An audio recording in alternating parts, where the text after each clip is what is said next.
Hello, good evening, everyone, and welcome to Pick Your Poison Productions. Dracula and Frankenstein are dead. Everybody, you can come out now and reveal yourselves. Lovely, lovely. Thank you all so much for bearing with us. Zoom always likes to throw something new every time we do one of these. And it just scuttled some of our plans. Apologize, but now we will be starting. If you have not joined us before, we are Pick Your Poison Productions. We began this production company at the start of 2020, right before we went into quarantine.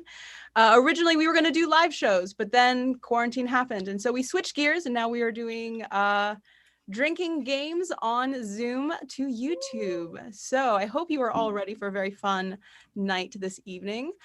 Tonight we are doing a parody of a parody of Rosencrantz and Guildenstern Are Dead. It's a Tom Stoppard play.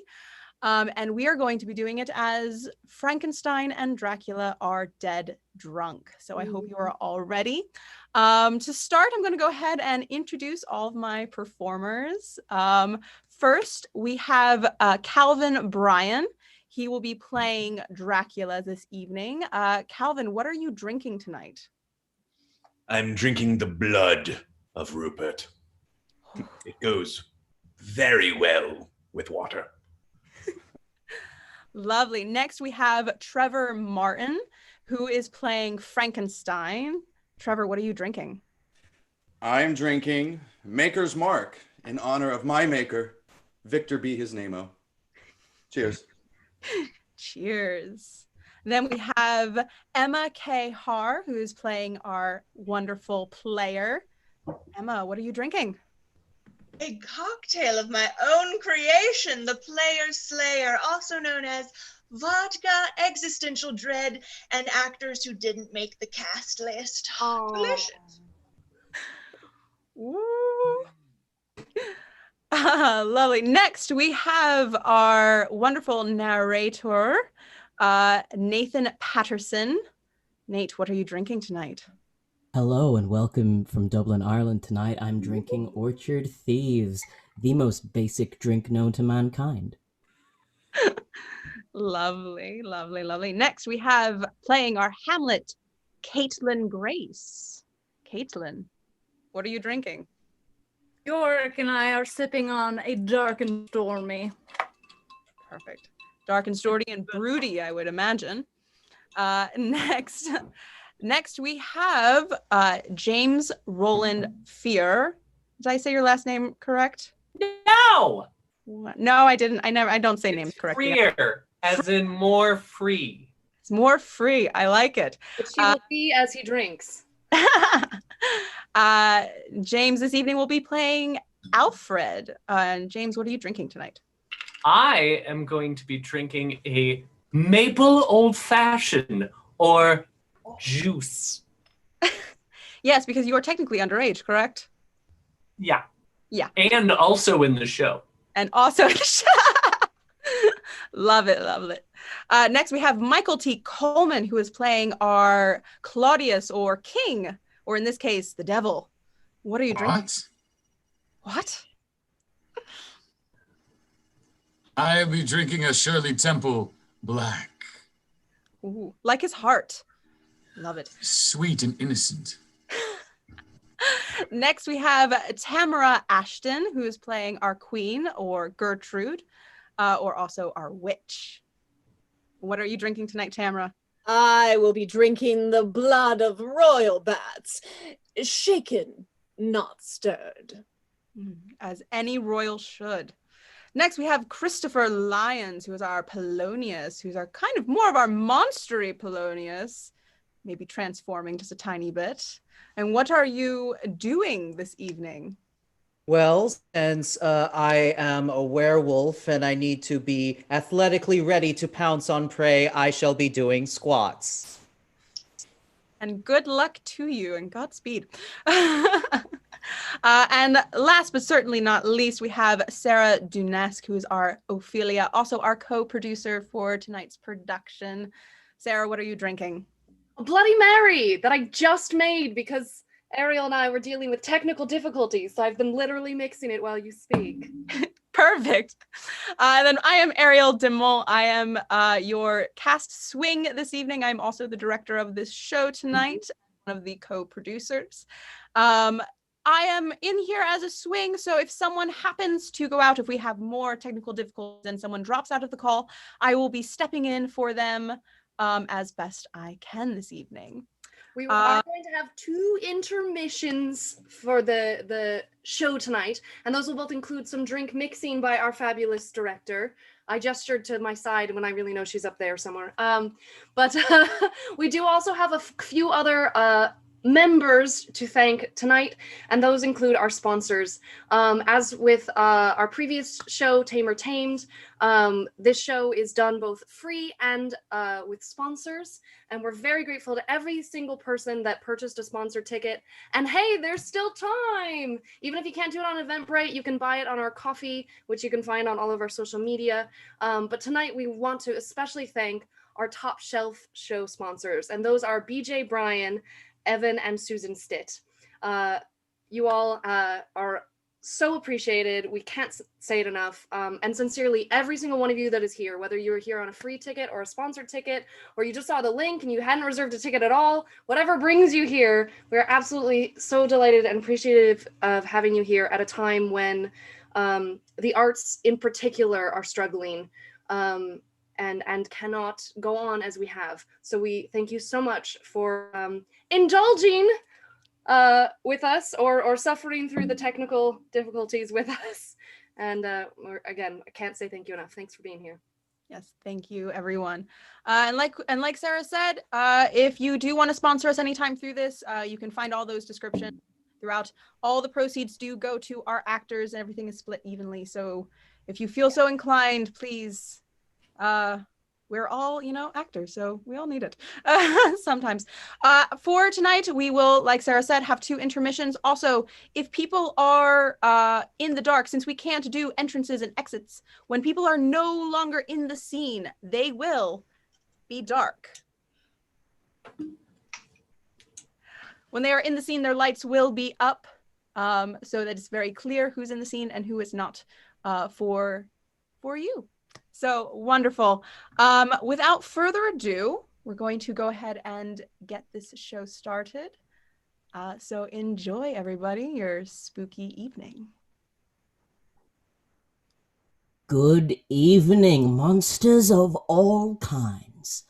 Tonight's production is, as you know, a spooky twist on Tom Stoppard's Rosencrantz and Guildenstern Are Dead, which is itself a theatre of the absurd play on Shakespeare's Hamlet. I'm already drunk. So, a parody of a parody performed as a drinking game. It is a drinking game for you, the audience, and we, the actors, alike. Now, there are many ways you can choose to participate in this game. You may drink like Dracula, work out like a werewolf, or snack like a siren on the Q word, as we have each chosen an indulgence or a punishment. You may choose an indulgence of some kind.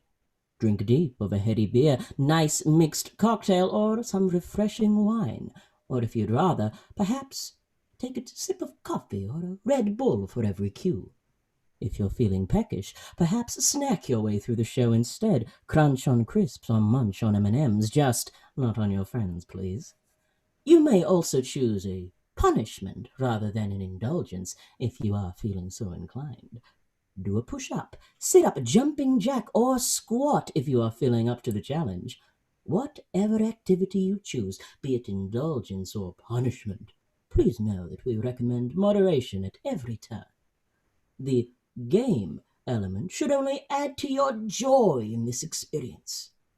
Should you reach your limits in safe participation, we do hope you will feel free to tap out and sit back to enjoy the rest of the show in relaxation.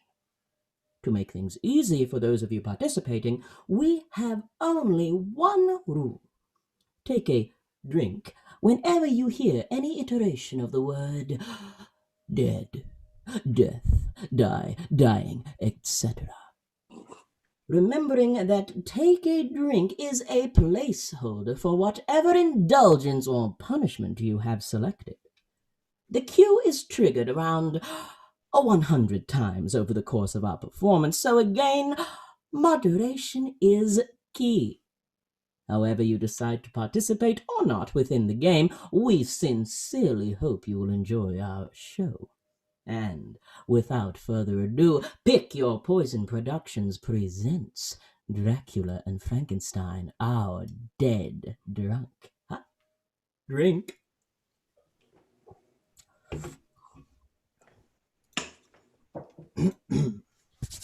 We open on a dark night. What moonlight there is shines down upon two monsters passing time in a barren wasteland. Each has a large leather bag. One creature's bag is nearly full, the other's nearly empty. You can hear the sound of flesh against fabric as a coin is drawn from the nearly empty bag. One side glimmers, embossed with a hideous skull.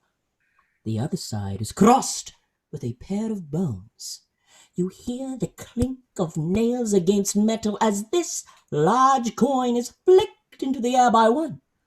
It's caught, studied, pronounced skulls by the other, then dropped into the fuller bag.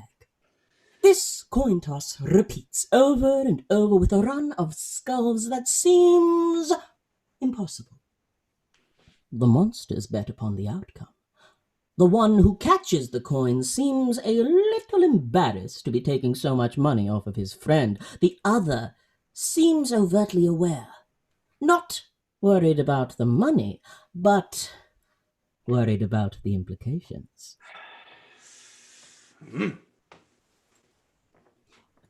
Skulls.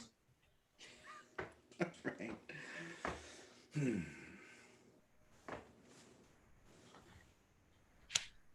Skulls.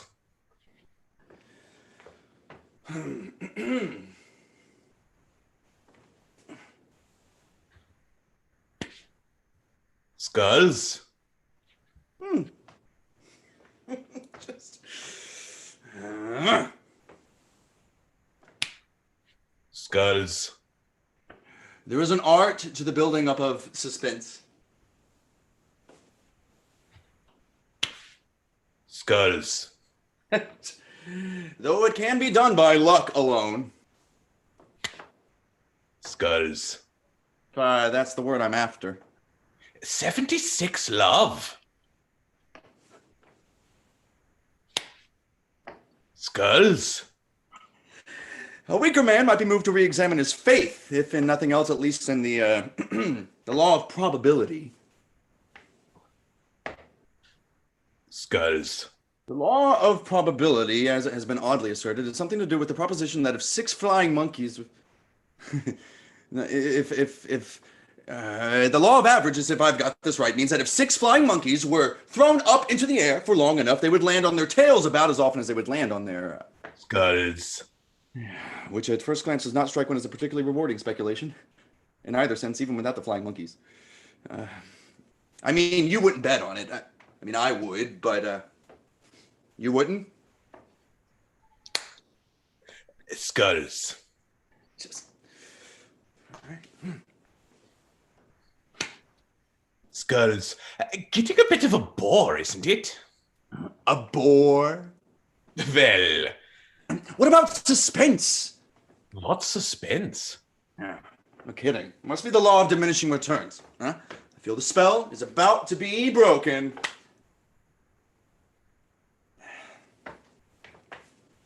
Well, it was an even chance. 85 in a row. Beaten the record.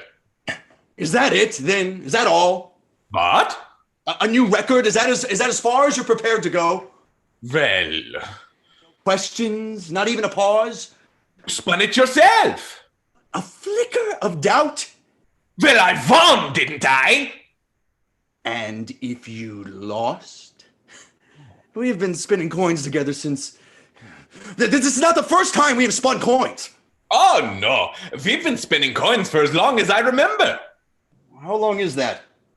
I forget. Mind you, 85 times. Yes. It'll take some beating, I imagine. Is that what you imagine? Is that it? No fear? Fear? Fear. The crack that might flood your brain with light. Skulls. God bless it. All right.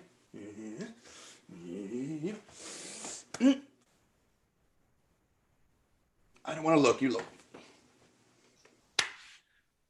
I'm afraid it... So am I.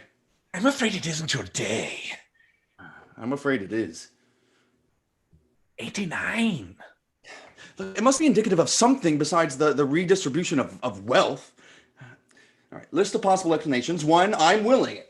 Inside, where nothing shows, I'm the essence of a man, spinning double-sided coins and betting against himself in private atonement for an unremembered past. Skulls. 2, time has stopped dead. And the single experience of one coin being spun once has been repeated 90 times. On the whole, doubtful. 3, divine intervention, that is to say, a good turn from above concerning him. Consider Lazarus rising from the dead. Or retribution from below concerning me. Consider Dante's Inferno. 4, a spectacular vindication of the principle that each individual coin spun individually is as likely to come down skulls as bones, and therefore should cause no surprise that each individual time it does.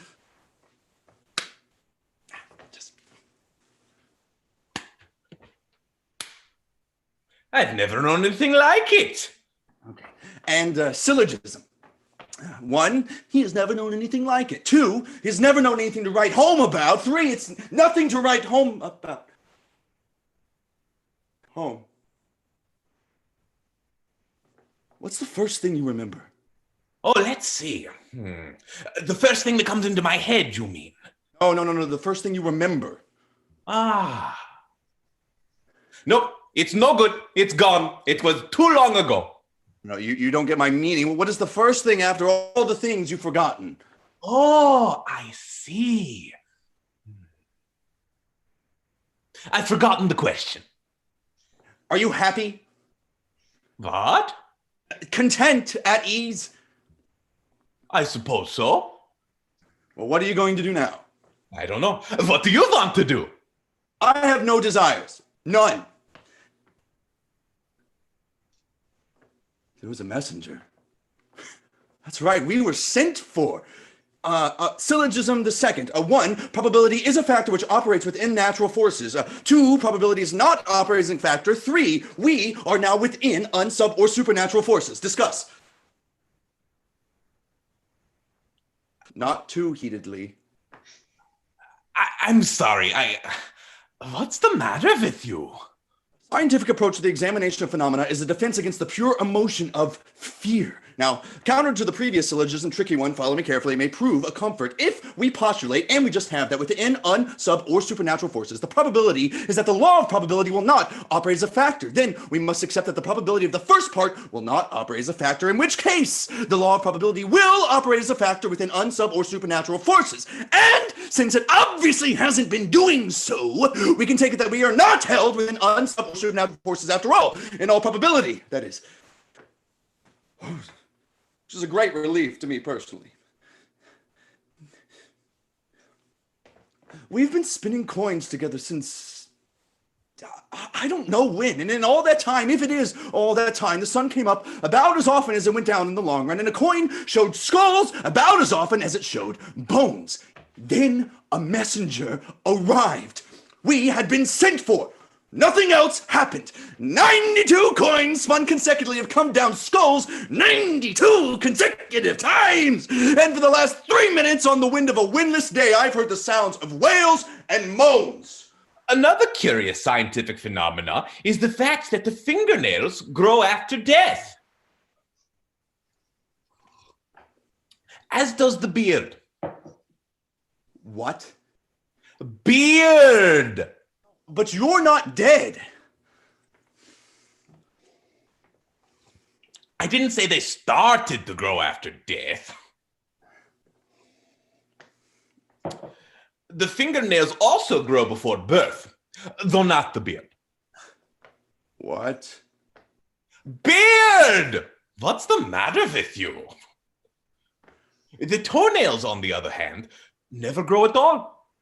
The toenails on the other foot? Oh, do they? Huh. It's a funny thing. I cut my fingernails all the time, and every time I think to cut them, they need cutting. Now, for instance. And yet I never, to the best of my knowledge, cut my toenails. They ought to be curled under my feet by now, but it doesn't happen. I never think about them. Perhaps I cut them absent-mindedly while I'm thinking of something else. Do you remember the first thing that happened today? I woke up, I suppose. Oh, I've got it now. That man, that foreigner, he woke us up. A messenger. That's it. The dimming sky at dusk. A man standing on his saddle to bang on the shutters. But then he called our names. You remember that? The man woke us up. Yes. We were sent for. Yes. That's why we're here. Traveling? Yes. It was urgent. A matter of extreme urgency. A royal summons. His very words. Official business and no questions asked. Saddle up and off headlong. Fearful lest we come too late. Too late for what? How would I know? We haven't got there yet. Oh, I say. I say. Yeah, yes. Like a banshee.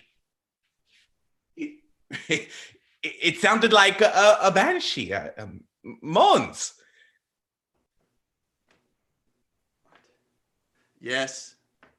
It must have been thunder. Like. You hear a chorus of wailing and moaning and the rattle of bones. It grows louder as a band of shadowy figures draw near. I knew all along it was moans. He knew all along it was moans. Here they come.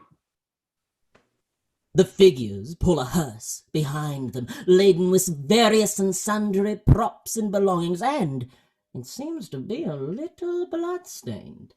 One disconcertingly normal figure among the cluster of creatures seems to spot the two monsters ahead. An audience, don't move. Ooh, well met, in fact, and just in time. Why is that? Why, we grow rusty, and you catch us at the very point of decadence. By this time tomorrow, we might have forgotten everything we ever knew. We'd be back to where we started, improvising. Tumblers, are you? We can give you a tumble if that's your taste, and times being what they are. Otherwise, for a jingle of coin, we can do you a selection of gory romances full of fine cadence and corpses pirated from the Japanese. Look out! Up there! It's coming to get us. We need to get away. And it doesn't take much to make a jingle. Even a single coin has music in it. Tragedians at your command. My name is Frankenstein, and this is Dracula. I'm sorry. His name's Frankenstein, and I'm Dracula. A pleasure. Now, we've played to bigger, of course, but quality counts for something. What is it that you do? Tragedy, sir. Deaths and disclosures. Universal and particular. Denouements both unexpected and inexorable. Transvestites, melodramas. Oh. Like we rehearsed more pelvic thrust, more pelvic thrust. There we are. All this on all levels, including the suggestive. We shall transport you into a world of intrigue and illusion. Clowns, if you like.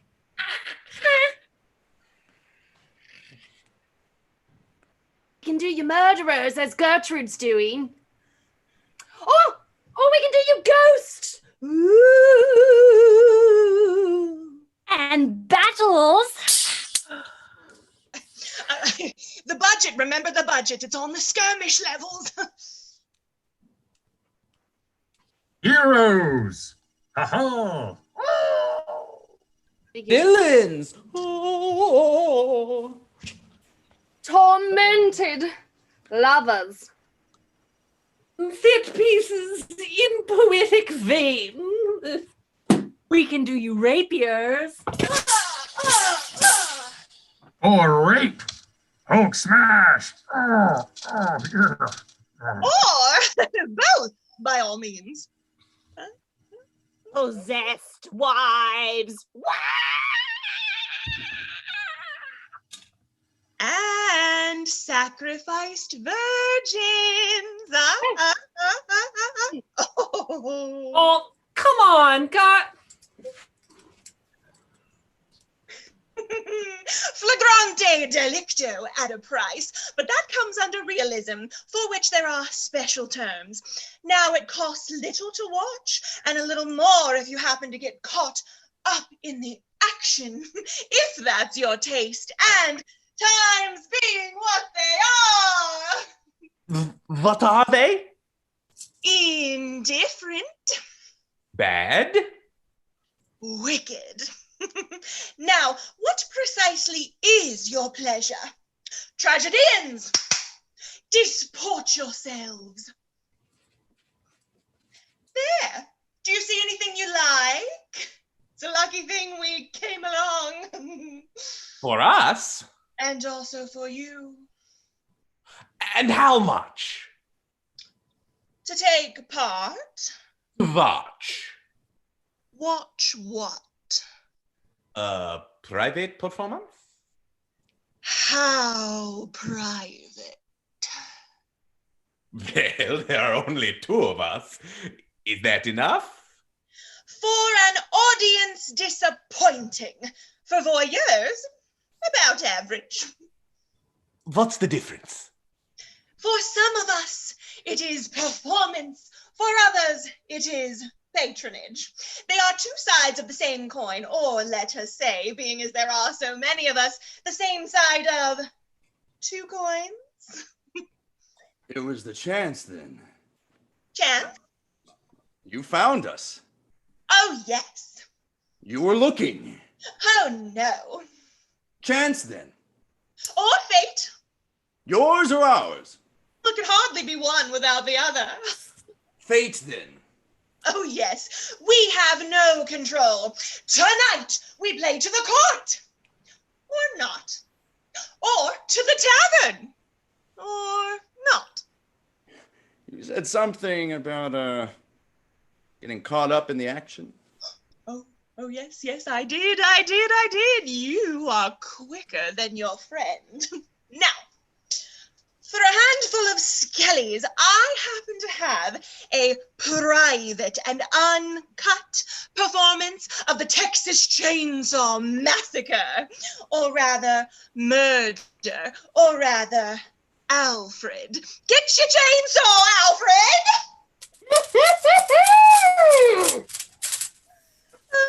And for 8, you can participate, taking either part or both for 10 with encores.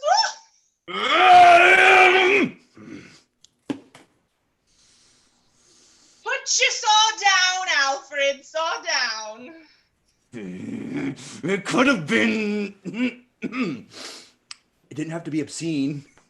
It could have been a bird out of season crying, "Nevermore" on my shoulder. It could have been a slender man standing by the road to point the way. I was prepared, but it's this, isn't it? No enigma, no dignity, nothing classical portentous, only this. A slasher pornographer and a splatter of prostitutes.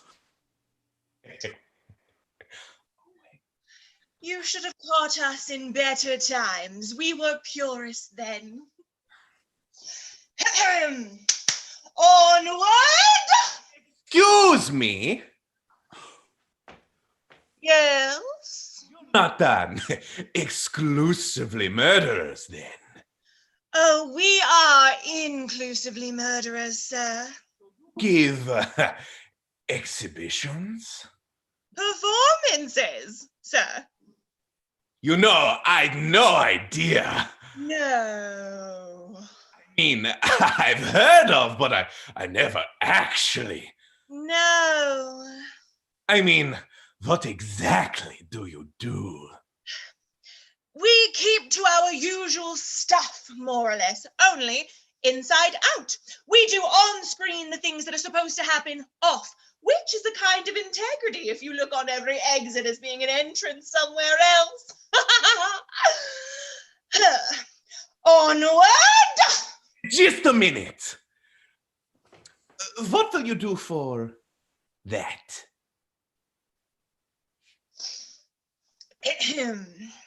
Leave it lying there. Perhaps when we come back this way, we will be that much cheaper. Do you like a bet?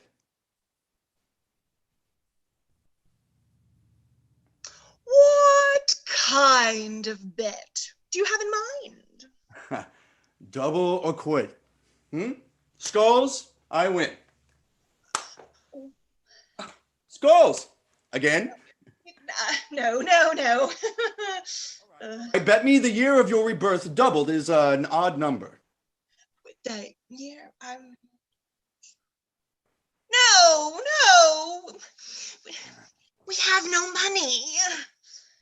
Then what have you got? Well, Alfred?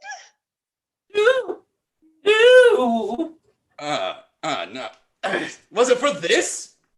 It's the best we've got. Then times are bad indeed. Do you know any good shows then? Movies? Do you mean movies? Yes, one of the Cheneys, perhaps. You're familiar with the tragedies of antiquity, are you? The great homicidal classics. Michael, Freddy, Jason, Pennywise, Hannibal, Jigsaw, and, it goes without saying, Saucy. Suicidal, maidens aspiring to prom queen. And vice versa. Your kind of thing, is it? Well, no, I can't say that it is really. We are more of the blood, love, and rhetoric school. Well, I'll leave the choice to you if there is anything to choose between them. They're hardly divisible, sir. Well, I can do you blood and love without the rhetoric, and I can do you blood and rhetoric without the love, and I can do you all three concurrent or consecutive, but I can't do you love and rhetoric without the blood. Blood is compulsory. It's all blood, you see. Is this really what people want? It's what we do. Thank you. We'll let you know. Go on. We'll look out for you. I'll give you a wave. Excuse me. May I have my coin back?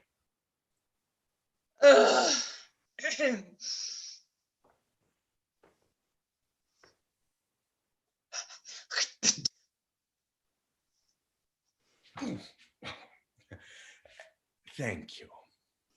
And with an irritated twitch, the player turns on their heel and departs, to prepare for a performance. In their absence, the creature examines the coin. Come on. I say, that was lucky. What? It was bones. As the monsters toss one last coin betwixt them, there is a flash of lightning which is followed by a sudden shift of setting. We find ourselves in some dark but indistinguishable interior. You hear the haunting lilt of someone singing, and then crying out in anguish. The prince, in great agitation, appears, crossing past the creatures without paying them any mind. Oh, all you host of heaven. Oh, earth. What else? And shall I couple hell? Hold. Hold. My heart, remember thee. Aye, thou poor ghost, while memory holds a seat in this distracted globe, yes, by heaven. It is adieu. Adieu. Remember me. I have sworn. Above, a distressed maid crosses onto the balcony and speaks to someone just out of sight. My lord, as I was sewing in my closet, Lord Hamlet, no, his doublet all abrased, no hat upon his head, his stockings fouled, ungartered, pale as his shirt, his knees knocking each other. He took me by the wrist and held me hard. Then he goes to the length of all his arm, and with his other hand thus over his brow he falls to such perusal of my face as he would draw it. Long stayed he so. He raised a sigh so piteous and profound, as it did seem to shatter all his bulk and end his being. As the maid dashes out of sight, the two monsters stand, looking rather disoriented. But with a flourish, two new figures sweep into the room, a procession of ghostly figures hovering in their wake. Welcome, dear Dracula and Frankenstein. Moreover, that we did much long to see you, the need we have to use you did provoke our hasty sending. Something have you heard of Hamlet's transformation, so call it? Said nor the exterior nor inward man resembles that it was. What it should be, more than his father's death, that thus hath put him so much from the understanding of himself, I cannot dream of. I entreat you both that, being of so young days brought up with him, and sit so neighbored to his youth and behavior, to safe your rest here for our court some little time, so by your companies to draw him on to pleasures, and to gather so much as from occasion you may glean, whether aught to us unknown afflicts him thus, that opened lies within our remedy. Good gentlemen, he hath much talked of you, and sure I am, two men there is not living to whom he more adheres. If it will please you to show us so much gentry and goodwill as to expand your time with us a while, for the supply and profit of our hope, your visitation shall receive such thanks as fits the king's remembrance. Both your majesties might, by the sovereign power you have on us, put your dread pleasures more into command than to entreaty. But we both obey, and here give up ourselves in the full bent to lay our service freely at your feet to be commanded. Thanks, Dracula and gentle Frankenstein. Thanks, Frankenstein and gentle Dracula. And I beseech you instantly to visit my too much changed son. Go, some of you, and bring these gentlemen where Hamlet is. Heaven make our presence and our practices pleasant and helpful to him. Aye, amen. The monsters move away. As they go, another figure crosses in, making his way towards them whilst calling out to the sinister king. The ambassadors from LA, my good lord, are joyfully returned. Thou still hast been the father of good news. Have I, my lord? Assure you, my good liege. I hold my duty as I hold my soul, both to my God and to my gracious king. And I do think, or else this brain of mine hunts not the trail of policy for sure as it hath used to do, that I have found the very cause of Hamlet's lunacy. the nefarious king, queen, and counsellor, deep in conversation, depart with their ghostly retinue behind. There are none left but the monsters in the shadowy hall. I want to go home. Don't let them confuse you. I'm out of my step here. No, we'll soon be home and high. Dry and home. It's all over my depth. I'll hie you home and out of my head. Dry you high and over my step, over my head, buddy. It's all stopping to a depth. It's bolting to a depth, stepping to a head. It's all heading to a dead stop. Oh, there. We'll soon be home and dry, and high and dry. Has it ever happened that all of a sudden, and for no reason at all, you never have the faintest idea of how to spell the word moon or grave? Because when you write it down, you just can't remember ever having seen those letters in that order before. I remember. Yes? I remember there were no questions. There were always questions. To exchange one set for another is no great matter. Oh, answers, yes. There were answers everywhere. You've forgotten. I haven't forgotten how I used to remember my own name and yours. Oh, yes, there were answers everywhere you looked. There was no question about it. People knew who I was. And if they didn't, they asked and I told them. You did. The trouble is each of them is plausible without being instinctive. Right? All your life you live so close to truth it becomes a permanent blur in the corner of your eye, and when something nudges it into outline, it's like being ambushed by a grotesque. A man standing in his saddle in the half-lit, half-alive dusk banged on the shutters and called 2 names. He was just a hat and the cloak levitating in the gray plume of his own breath, but when he called, we came. That much is certain. We came. Well, I can tell you I'm sick to death of it. I don't care one way or another. So why don't you just make up your mind? We can't afford anything quite so arbitrary. In order to come all this way for a christening, all that preceded us. But we are comparatively fortunate. At least we are presented with alternatives. Well, as for now... Not choice. I want to go home! Which way did we come in?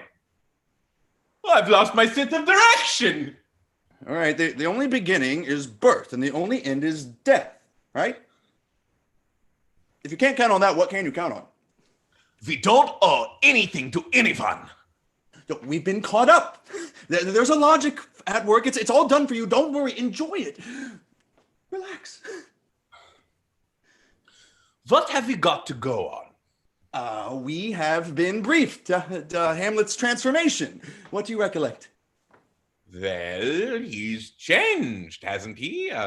The exterior and inward man fail to resemble. All right, draw him on to pleasures. Glean what afflicts him. Something more than his father's death. And he's always talking about us. There are 2 people living whom he doesn't dote on more than us. We cheer him up. Find out what's the matter. Exactly. It's the matter of asking the right questions and giving away as little as we can. It's a game. And then we can go? And receive such thanks as fits a king's remembrance. Oh, I like the sound of that. What do you think he means by remembrance? He doesn't forget friends. Shouldn't we be doing something constructive? What did you have in mind? A short, blunt human centipede? We could play at questions. What good would that do? Practice. Statement. One love. Cheating? How? I hadn't started yet. Statement. 2 love. Counting that? What? Are you counting that? Foul! No repetitions. 3 love. First game 2. I'm not going to play if you're going to be like that. Okay, all right. Who's served? Huh? Foul! no grun, slov one. Who's go? Why? Why not? What for? Foul. No synonyms. One all. What in Victor's name is going on? Foul. No rhetoric. 2-1. What does it all add up to? Can't you guess? Were you addressing me? Is there anyone else? Who? How should I know? Why do you ask? Are you serious? Was that rhetoric? No. Statement 2-all. Game point. What's the matter with you today? When? What? Are you deaf? Am I dead? Yes or no? Is there a choice? Is there a victor? Foul! No non-sequiturs! 3-2, 1 game on! Okay. What's your name? What's yours? I asked you first! Statement! One love. What's your name when you're at home? What's yours? When I'm at home? Is it different at home? What home? Haven't you got one? Why do you ask? Are you driving it? What's your name? Repetition! 2 love, match point.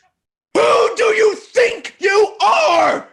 Rhetoric! Game and match!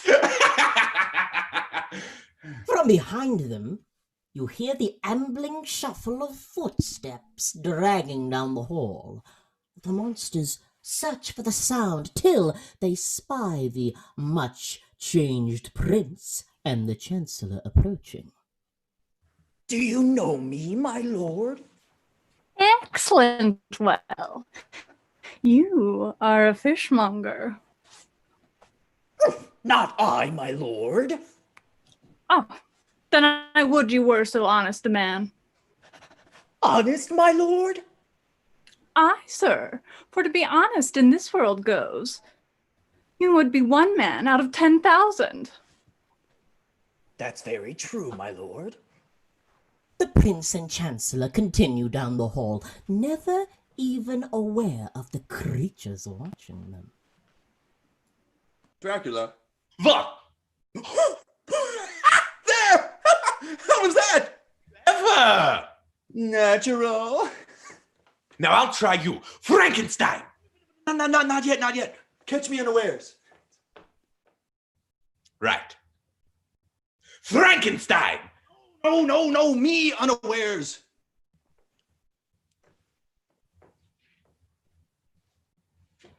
Ready? Don't be stupid. Sorry. Frankenstein! But, oh God, consistency is all I ask. Give us this day our daily week. Who was that? Didn't you know him? He didn't know me. He didn't see you. I didn't see him. We shall see.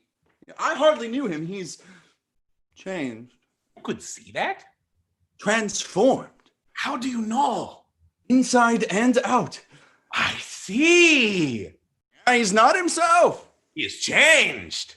I could see that. Glean what afflicts him. Me? No, him. How? Question and answer. Old ways are the best ways. He's afflicted. You question, I'll answer. He is not himself, you know. No, I'm him, you see. Who am I then?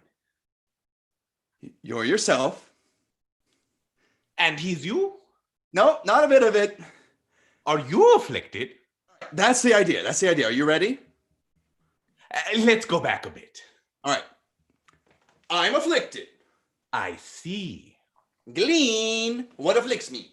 Right. Question and answer. How should I begin? Address me. My dear Frankenstein. You've forgotten, haven't you? My dear Dracula. Oh, God, I don't think you quite understand. What we are attempting here is a hypothesis in which I answer for him while you ask me questions. Ah, ready? You know what to do? What? Not now. Statement? Not now! Ugh! Divide my doubts, or rather hopes, they are dispelled. What can we possibly have in common except our situation? Oh, you mean you pretend to be him and I ask you questions? Very good. You had me confused. Ah, I can see I had. How should I begin? All right, address me. My honored lord. My dear Dracula. Am I pretending to be you then? No, certainly not. If you like, shall we continue? Right. My honored lord. My dear fellow. How are you? Afflicted. Really? In what way? Transformed. Inside or out? Both. I see. Not much new there. No, go into details. Delve, probe the background, establish the situation. So, your uncle is the king of hell. My father before him. But surely... Yeah, you might well ask. Let me get it straight. Your father was king. You were his only son. Your father dies. You are of age. Your uncle becomes king. Yes. Unorthodox. Undid me. Undeniable. Where were you? In New York. Acceptation then. Yeah. Slipped in. Which reminds me. Yeah, well, it would. Don't want to be personal. It's common knowledge. Father's marriage? Yeah. Slipped in. His body was still warm. Yeah, so was hers. Extraordinary. Indecent. Hasty. Oh, suspicious. You think? I don't think. I haven't thought of it. With her husband's brother? They were close. She went to him? Too close. Comfort? It looks bad. It adds up. Incest and adultery. Go so far. Never. To sum up, your father, whom you love, dies. You are his heir. You come back to find that hardly was the corpse cold before his young brother popped up and onto his throne and into his sheets, thereby offending both legal and natural practices. Now, why exactly are you behaving this extraordinary manner? I can't imagine. But all that is well known, common property, yet he sent for us and we did come. I say, I heard mourning. We're here. Like ghouls. I thought I heard a ghoul. Dracula. What? Frankenstein. What? Don't you discriminate at all. What? Just go and see if he's there. Who? No, there. Yes. What's he doing? Talking. To himself? No. And he's not talking to himself, is he? Not by himself. Coming this way, I think. Should we go? Why? We're marked now. The ever-worsening prince moonwalks into the room. The decrepit counselor follows, hot on his heels, hanging on to the prince's every word, desperate for insight into his strange affliction. What do you read, my lord? Words, braids. What is the matter, my lord? Between who? I mean the matter that you read, my lord. Slander, sir. For the satirical rogue says here that old men have gray beards, their faces are wrinkled, and their eyes are purging amber and plum tree gum, together with a plentiful lack of wit. And most weak hams. But Though, sir, I honestly and potently, powerfully believe, yet I hold it not honesty to have it thus set down, for you, sir, could grow old as I am, if like a crab, you could go backward. Will you walk out of air, my lord? Into my grave? Indeed, that's out of air. My lord, I will take my leave of you. You could not take from me anything I would more willingly part withal. Except my life. Except my life. Except my life. Fare you well, my lord. Tedious old fools.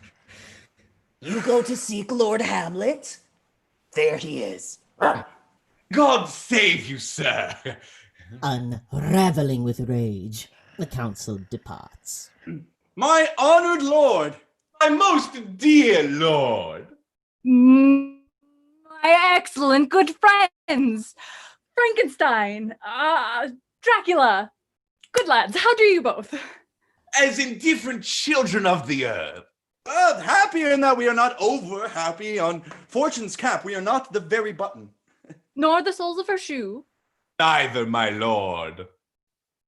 Then you live about her waist, or in the middle of her favors.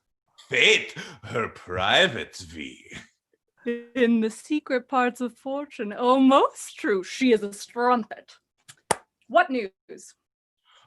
None, my lord, but that the world's grown honest. Well, then is doomsday near.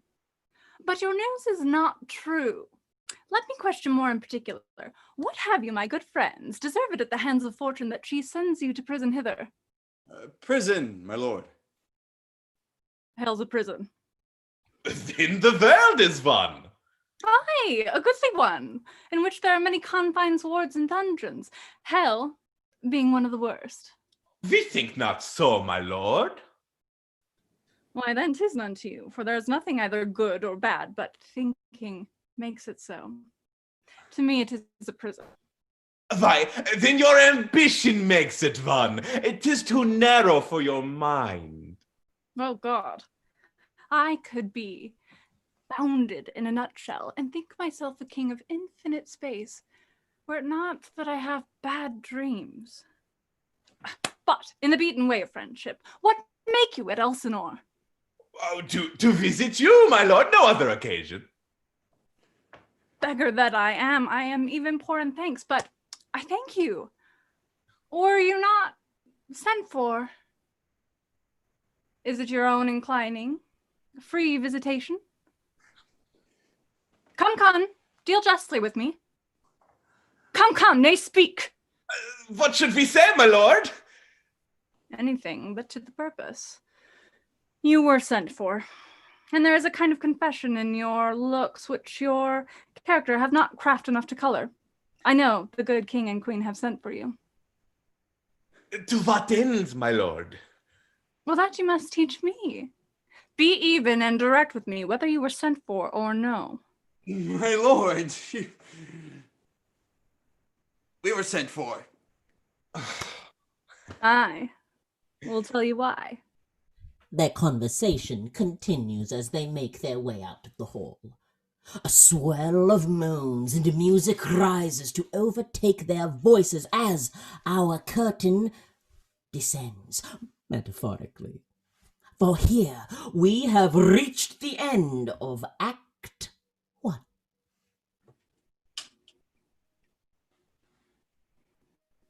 And we will be taking a 5-minute intermission. Go ahead and refresh your drinks.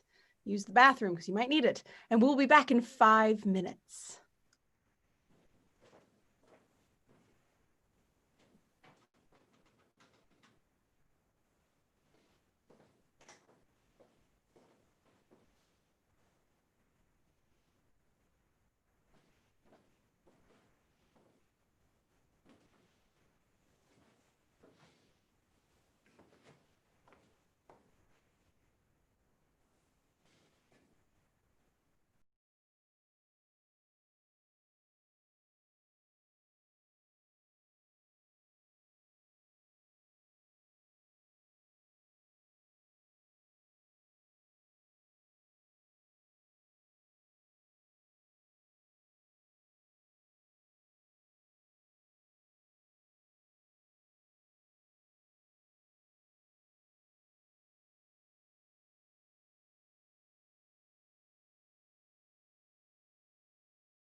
ice.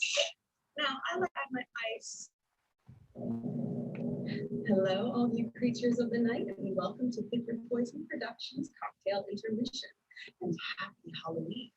Tonight, we will be making cocktails based on our spooky holiday, the first one being the cocktail called Bloodbath. This is the official cocktail of the Endless Night Vampire Balls, and they have graciously given me their permission to show you this cocktail. It was created in 1996 at the Long Black Veil in New York City by alchemistress Ambrosia. So without further ado, you only need 3 different ingredients. You need cranberry juice, your favorite variety, a nice Cabernet, and the liqueur Chambord.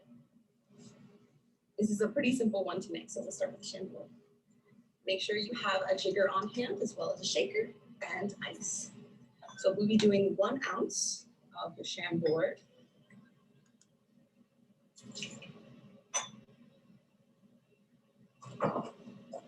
One ounce cranberry juice. And 1 ounce Cabernet Sauvignon.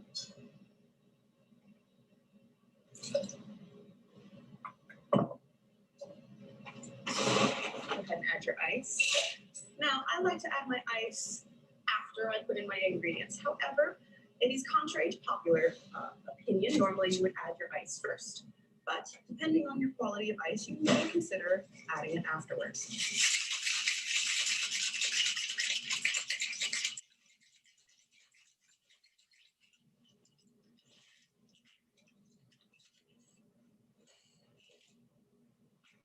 Of course, me being so prepared, I could not find my jigger, but I think I may have just done it. You can go ahead and add into your favorite glass.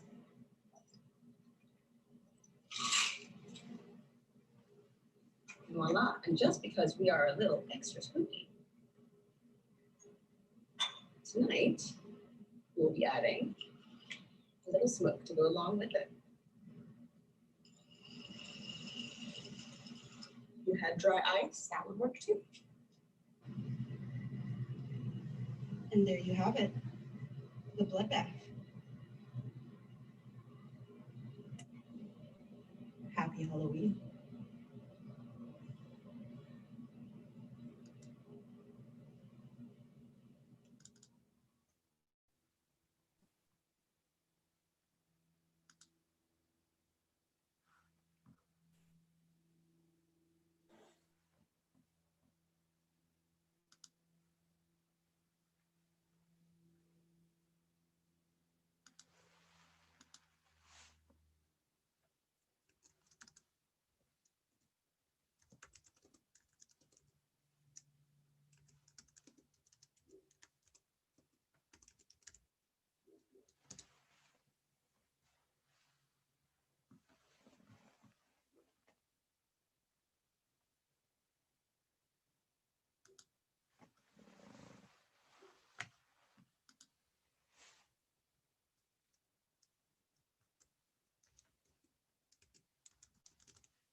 We open in the same gloomy yet nondescript hallway, where the conversation betwixt the 2 monsters and their afflicted prince resumes.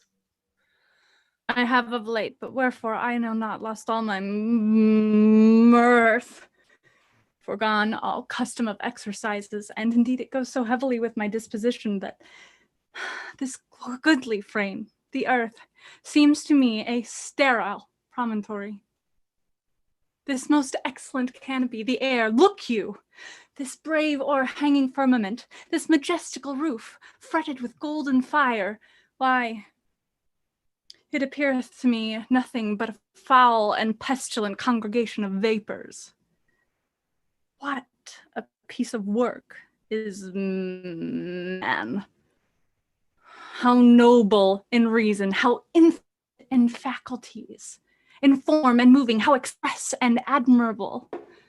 In action, how like an angel, in apprehension, how like a god. the beauty of the world, paragon of animals.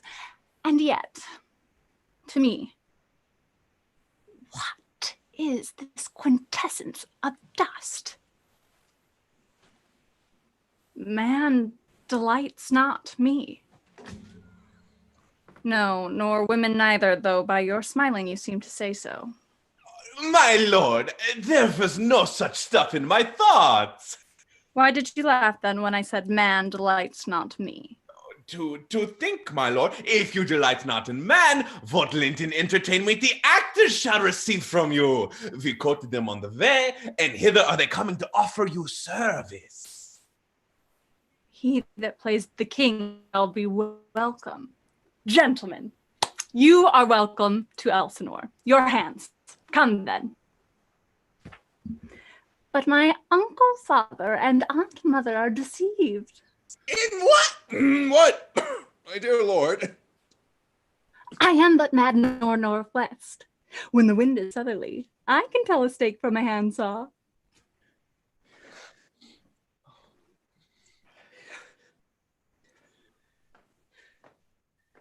Well be with you, monsters. Mark you, Frankenstein. And you too. At each you're a hearer. That great baby you see before you is not yet out of the swaddling clouds. I prophesy, he comes to tell me of the players. My lord, I have news to tell you. My lord, I have news to tell you. Vincent was an actor in Rome. The actors are come hither, my lord. Buzz. Buzz. Upon my honor. Then came each actor on his ass. The best actors in the world, either for tragedy, parody, gothical, psychological, parodical, gothical, psychological, tragical, tragical, parodical, gothical, psychological, parodical. The prince strides, though rather ungainly, off, with the sycophantic counselor following closely behind. The two monsters remain in a heavy, hesitant silence. Yes? What? I thought you... No. Ah. Well, I think we can say we made some headway. You think so? I think we can say that. I think we can say he made us look ridiculous. We played it close to the chest, of course. Question and answer. Old ways are the best ways. He was scoring off us all down the line. Oh, he caught us on the wrong foot once or twice, perhaps, but I thought we gained some ground. He murdered us. He might have had the edge. 27-3? And you think he might have had the edge? He murdered us!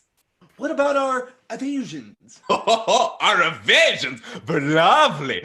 Were you sent for, he says. My lord, we were sent for. I don't know where to put myself. He had 6 rhetoricals. It was question and answer, all right. And 2 repetitions. 27 questions he got out in 10 minutes and answered 3. I was waiting for you to delve. When is he going to start delving? I asked myself. Hardly a leading question between us. We got his symptoms, didn't we? Half of what he said meant something else, and the other half didn't mean anything at all. Thwarted ambition, a sense of grievance. That's my diagnosis. 6 rhetorical and 2 repetition, leaving 19 of which we answered 15. And what did we get in return? He's depressed. Hell's a prison, and he'd rather live in a nutshell, some shadow play about the nature of ambition, which never got down to cases. And finally, one direct question, which might have led somewhere, and led, in fact, to his illuminating claim to tell a stake from a handsaw. When the wind is southerly. When the weather is clear. And when it isn't, he can't. He's at the mercy of the elements. Yeah. Is that southerly? It doesn't look southerly. We came from roughly south, according to a rough map. I see. Which way did we come in? roughly. Okay. In the evening, the sun would be westerly. I think we can assume that. That it's evening?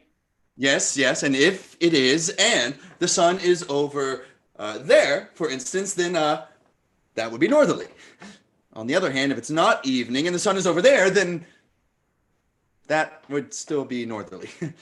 Okay, to put it another way, if we came from down there and it is evening, the sun would be down there. And if it's actually over there and it's evening, we must have come from up there. And if that is southerly and the sun is really over there, then it's morning. However, if none of these are the case, why don't you go have a look? Pragmatism. Is that all you have to offer? You seem to have no conception of where we stand. You won't find the answer written down for you in the bowl of a compass. I can tell you that. Besides, you can never tell this far north. It's probably dark out there. I merely suggest that the position of the sun, if it's out, will give you a rough idea of the time. Alternatively, the clock, if it's going, will give you a rough idea of the position of the sun. I forget what you're trying to establish. I'm trying to establish the direction of the wind. There isn't any wind. Draft, yes. Well, in that case, the origin, trace it to the north, and it might give us a rough idea of which way we came in, which might give us a rough idea of south for further reference. It's coming up through the floor. That can't be south, can it? That's not direction. Lick your toe and wave it around a bit. No, I think you'd have to lick it for me. I'm prepared to let the whole matter drop.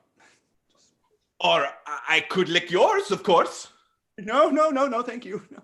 I'll even wave it around for you. What in Victor's name is the matter with you? Just being friendly.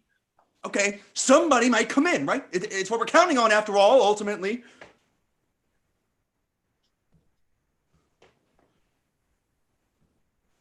Perhaps they've all trampled each other to death in the rush.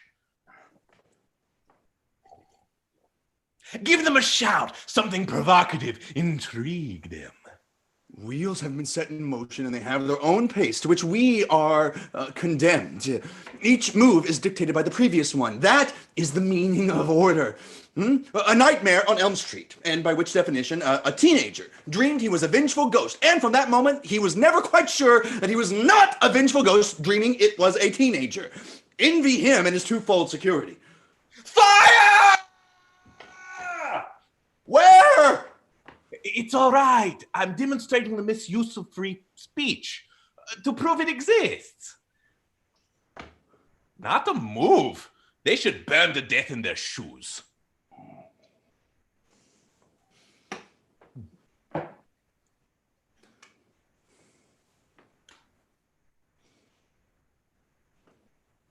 What was it? What? Skulls or bones? Oh, I didn't look. Yes, you did. Oh, did I? Oh, quite right. Rings a bell. What's the last thing you remember? I don't wish to be reminded of it. We crossed our bridges when we come to them and burned them behind us with nothing to show for our progress except a memory of the smell of smoke and a presumption that once our eyes watered.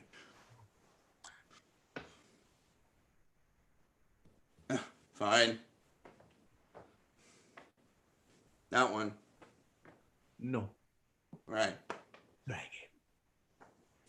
Okay, that one. No. Typical 2020, right? Okay.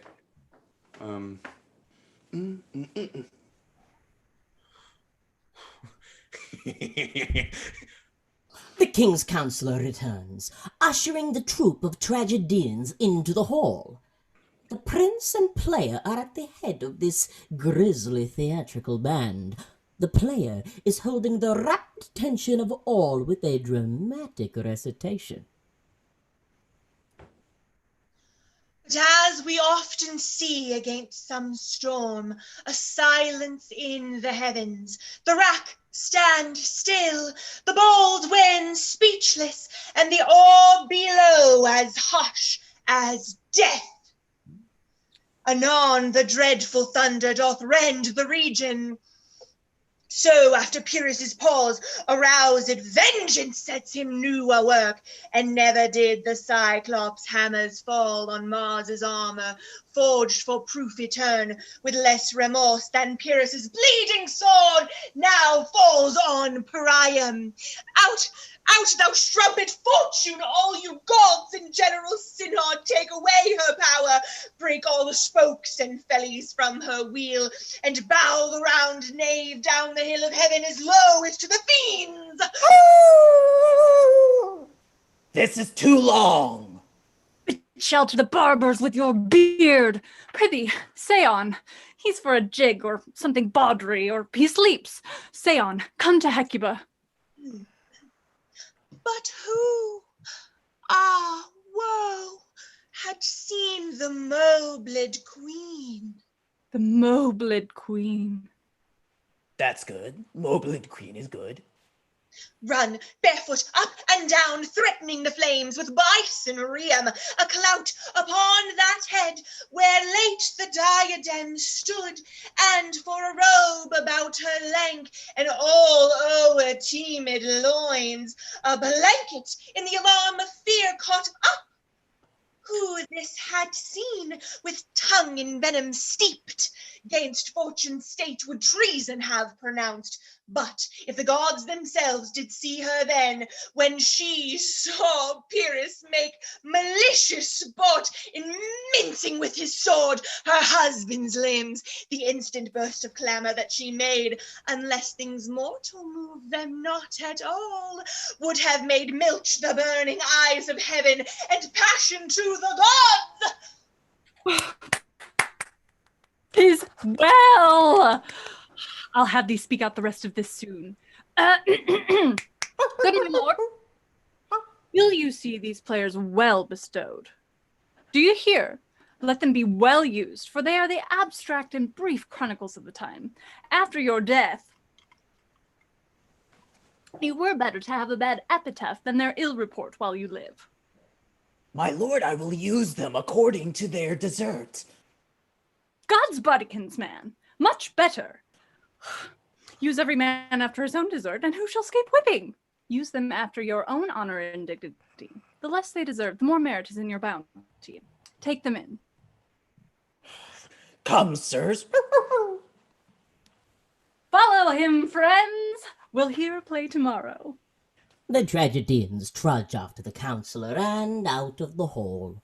But the player stops short of departing as the prince calls out. Do you hear me, old friend?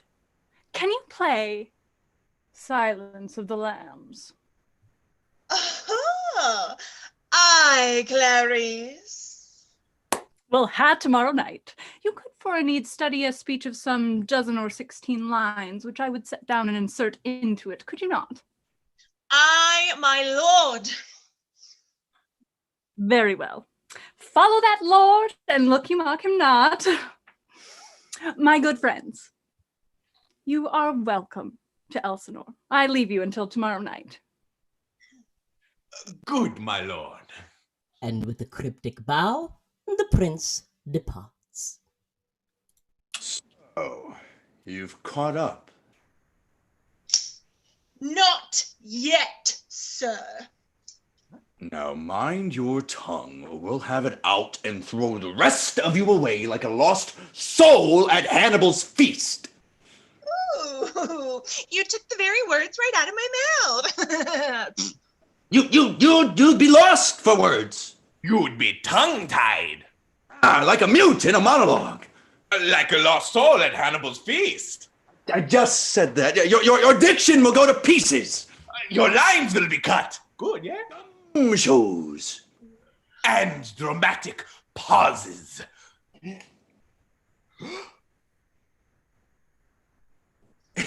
We'll take the very words out of your mouth.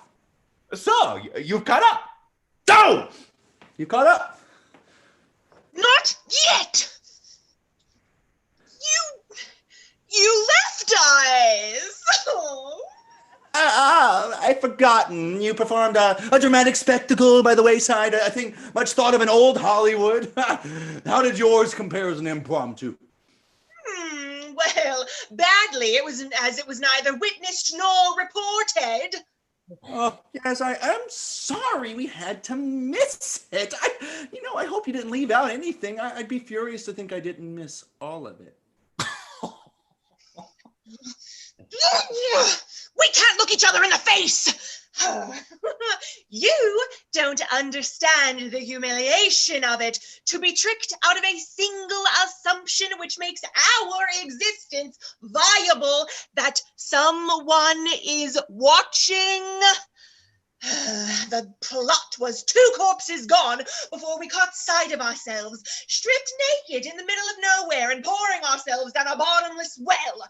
There we were, demented children mincing about in clothes that no one ever wore, speaking as no man ever spoke, and every gesture, every pose vanishing into the thin, unpopulated air. We ransomed our dignity through the clouds. Don't you see? We're actors. We're the opposite of people. All right. I want you to think. Huh?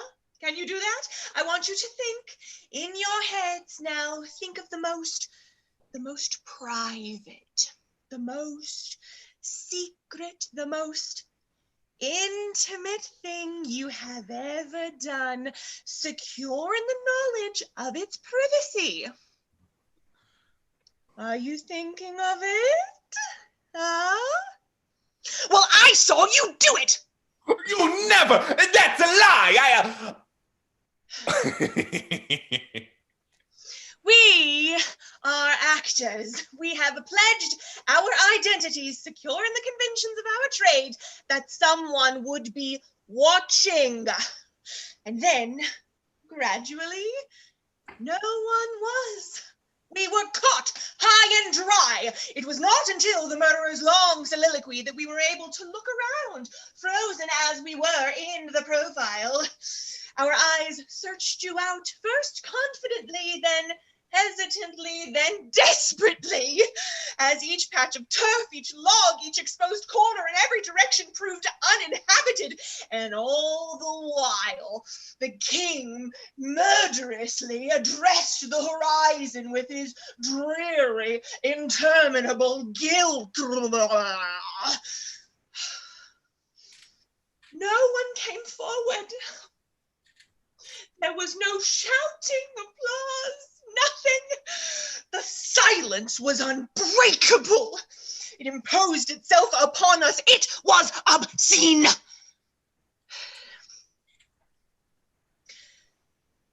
We took off our crowns and our swords and our cloth of gold and moved silent on the road to Elsinore.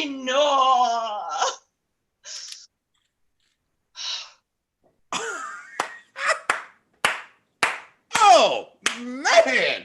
Brilliantly recreated. Oh, if these eyes could weep. Rather strong in the metaphor, mind you. No criticism, only a matter of taste. The truth is, we value your company for want of any other. We have been left so much to our own devices that after a while, one welcomes the uncertainty of being left to other people's. Uncertainty is the normal state. You are nobody special. But for Victor's sake, what are we supposed to do? Relax. Relax and respond. That's what people do. You can't just go through life flipping coins and questioning your situation at every turn. But we don't know what's going on or what to do with ourselves. We don't know how to act. Act natural. You know why you're here, at least, yes? No. We only know what we're told, and that's little enough. And for all we know, it's not even true. For all we know, nothing is. One acts on assumptions. So, what do you assume? Oh, Hamlet is not himself. Outside or in, we have to glean what afflicts him. He's melancholy. Melancholy. Mad. How is he mad? How is he mad? More morose than mad, perhaps. Melancholy. Moody. He has moods. Of moroseness. Madness! And yet, Quite. for instance, He talks to himself, which might be madness. if he didn't talk sense, which he does. This suggests the opposite is true. Of what? All right, okay, I think I have it. A man talking sense to himself is no madder than a man talking nonsense not to himself. Just as mad. Or just as mad. And he does both. Oh, there you are. Stark raving sane. Why? Why? Exactly why. Why is he mad? I don't know. The old man thinks he's in love with his daughter. God, we're out of our depth here. No, ew, no. He hasn't got a daughter. The old man thinks he's in love with his daughter. The old man is? Hamlet, in love with the old man's daughter, the old man thinks. Ah, it's beginning to make sense. Unrequited passion. Lord. No, where are you going? I can come and go as I please. So you know your way around. I've been here before. We're still finding our feet. I should concentrate on not losing your heads. Do you speak from knowledge? Precedent. You've been here before. And I know which way the wind is blowing. Is it? The player takes their leave from the creatures as one monster turns to the other side, shouting into the void. This place is a madhouse! Madhouse! Madhouse! Nice echo. What'd you expect? Something? Someone? Nothing. Are you hungry? No. Are you? No. Do you ever think of yourself as actually dead, lying in a box with a lid on it? No, that's your thing. Nor do I, really. It's silly to be depressed by it. I mean, one thinks of it like being alive in a box. One keeps forgetting to take into account the fact that one is dead. Which should make all the difference, shouldn't it? I mean, you'd never know you were in a box, would you? It would be just like being asleep in a box. Not that I'd like to sleep in a box, mind you. Not without my velvet lining. You'd wake up dead. For a start. And then where would you be? Apart from inside a box. That's the bit I don't like, really. Frankly, that's why I don't think of it. Because you'd be helpless, wouldn't you? Stuffed in a box like that. I mean, you'd be in there forever. Even taking into account the fact that you're dead, really. Ask yourself, if I asked you straight off, I'm going to stuff you into this box now, would you rather be alive or dead? Well, naturally, you'd prefer to be alive. Life in a box is better than no life at all, I expect. You'd have a chance, at least. You'd lie there thinking, well, at least I'm not dead. In a minute, someone's going to come and bang on the lid and tell me to come out. Hey, what's your name? Come out of there. Don't have to flog it to death.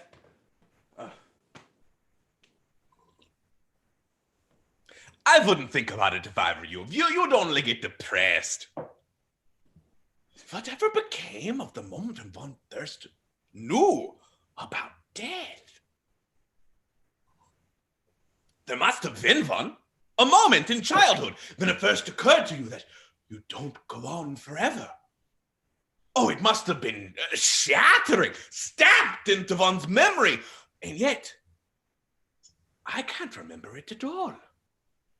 It never occurred to me. What does one make of that?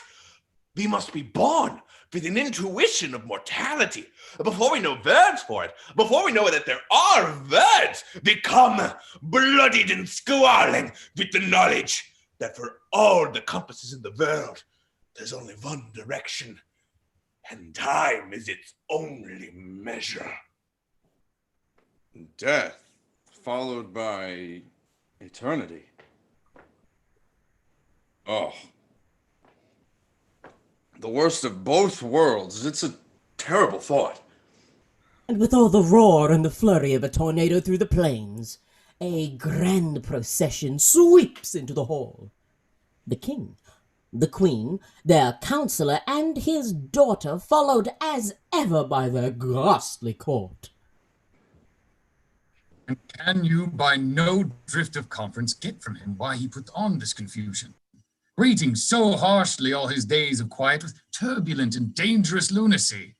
He does confess he feels himself distracted, but from what cause he will by no means speak. Nor do we find him forward to be sounded, but with a crafty madness keeps aloof when we would bring him on to some confession of his true state.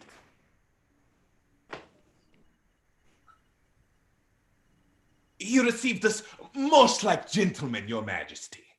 But with a much forcing of his disposition. A trick of a question, but of our demands most free in his reply. Did you essay him to any pastime? Madame, it so fell out that certain actors we overwrought on the way. Of these we told him, and there did seem in him a kind of joy to hear it. They are here about the court, and as I think they already have ordered this knight to play before him. 'Tis most true, and he beseeched me to entreat your majesties to hear and see the matter.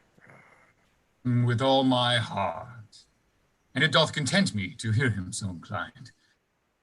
Good gentlemen, give him a further edge and drive his purpose into these delights. We shall, my lord. Wicked Gertrude, leave us too. For we have closely sent for Hamlet hither, that he, as 'twere by accident, may here affront Ophelia. All depart, leaving the two disgruntled monsters behind. Never a moment's peace. In and out, on and off. They're coming at us from all sides. You're never satisfied. Catching us on the trot. Why can't we go by them?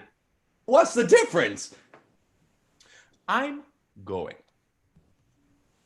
He's coming! What's he doing? Nothing. No, he must be doing something. Shambling. God, I can't for the life of me say how we're going to get into conversation. Above, the aforementioned prince crosses into view as from the other side the bedraggled maid appears. Nymph, in thy orisons be all my sins remembered. Good my lord, how does your honor for this many a day? I humbly thank you. Well. My lord, I have remembrances of yours that I have longed to redeliver. I pray you now receive them. No, not I never gave you aught. My honored lord, you know right well you did, and with them words of so sweet breath composed as made things more rich. The maid and prince cross out of sight together. It's like living in a public park. Very impressive. Yes, I thought your direct and formal approach was going to stop this thing dead in its tracks right there.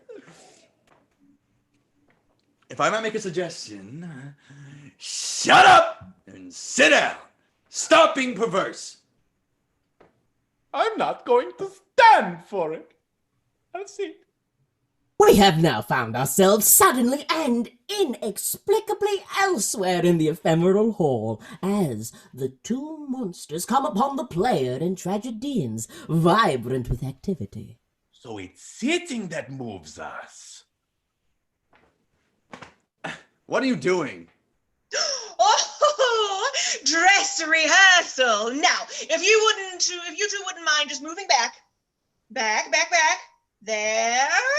Yes, good. All right, everyone ready? And for goodness sake, remember what we're doing. We always use the same costumes, more or less, so they forget what they're supposed to be in, you see. Stop picking your scabs, Alfred! When queens do it, they do it by a cerebral process passed down in the blood, so use that next time, all right? Good. Silence! Off we go. Oh, 30 times hath famous card hath gone round.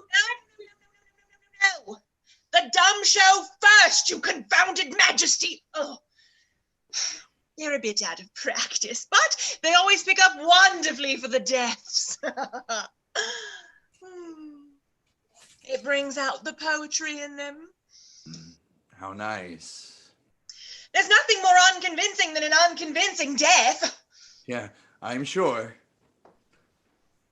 Act 1 moves now. Oh.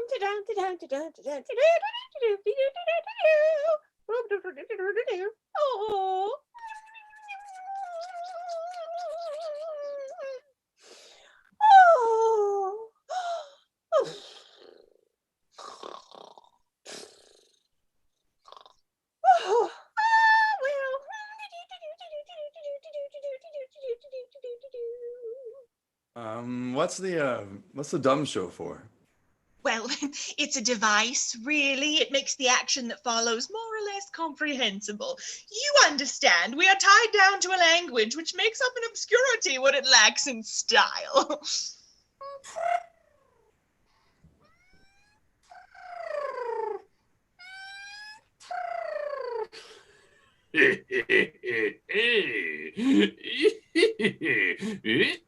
Ooh.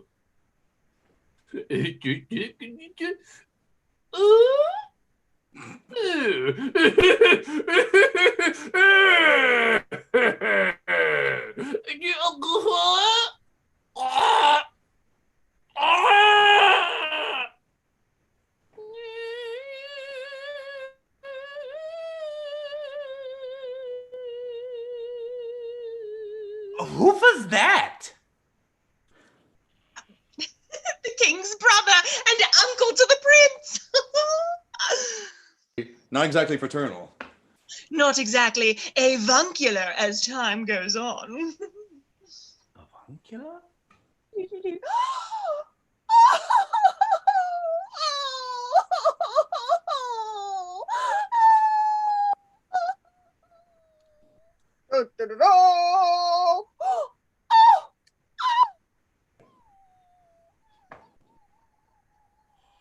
Avuncular!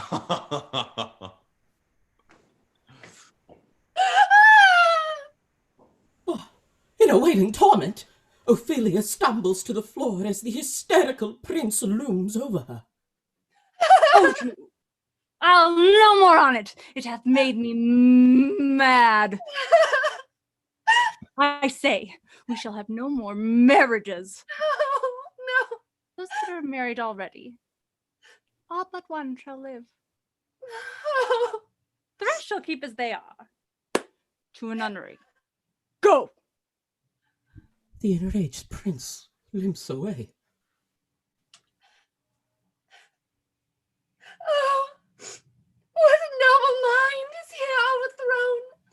The courtier's soldier scholar's eye, tongue saw the expectancy and rose of fair state, the glass of fashion and the mold of form. The observed of all observers, quite down, and I ladies, most dejected and wretched, that sucked the honey of his musicked vows, and now see that noble and most sovereign reason like sweet bells jangled out of time, and harsh, that unmatched form and stature of blown youth, blasted with ecstasy. Oh, woe is me, to have seen what I have seen. See what I see. That didn't look like love to me. In a startling cloud of smoke, the king and his counselor appear. Love, his affections do not that way tend. Or what he spake, though it lacked form a little, was not like madness. How now, Ophelia? You need not tell us what Lord Hamlet said. We heard it all. There's something in his soul o'er which his melancholy sits on brood, and I do doubt the hatch and the disclose will be some danger, which, for to prevent, I have in quick determination thus set it down. He shall with speed to Stephen. With his mind fully set, the king, the chancellor, and his daughter sweep out of sight.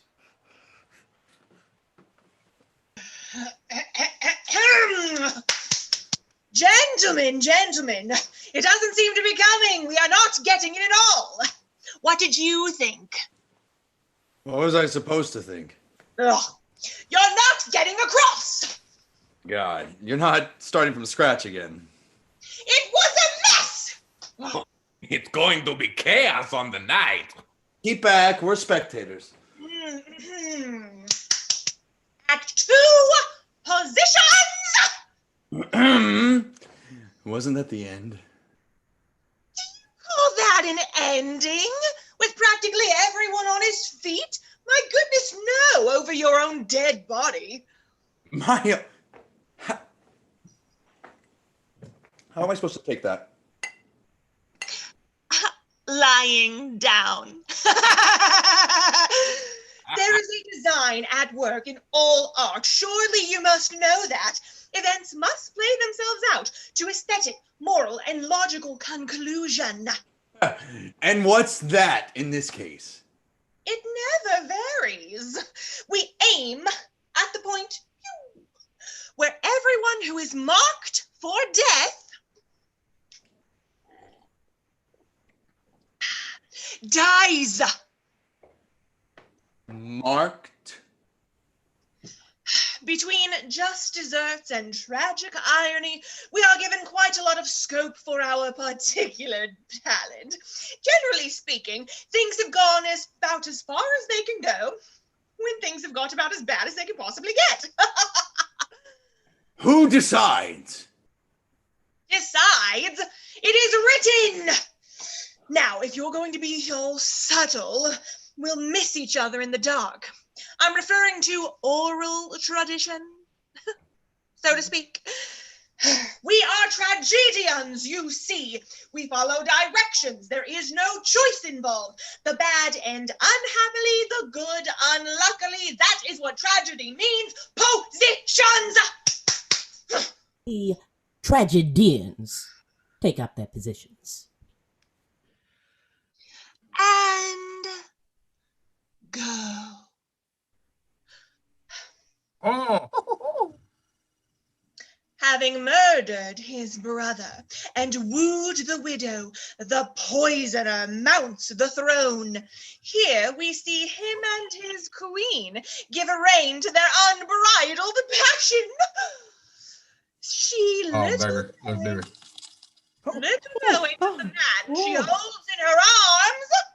I say, really? You can't do that. And why not? Well, really, I mean, people want to be entertained. They don't come expecting sordid and gratuitous filth. You are so wrong. They do. Murder, seduction, incest. What do you want? Jokes? I want a good story with a beginning, a middle, and an end. And you? I feel like you get a paper cut, you know, but I prefer art to mirror death if that's all the same to you. It's all the same to me, sir. Oh, all right. No need to indulge yourselves. No need. Next. Now, Lucianus, nephew to the king, usurped by his uncle and shattered by his mother's incestuous marriage, loses his reason, throwing the court into turmoil and disarray as he alternates between bitter melancholy and unrestricted lunacy, staggering from the suicidal to the homicidal.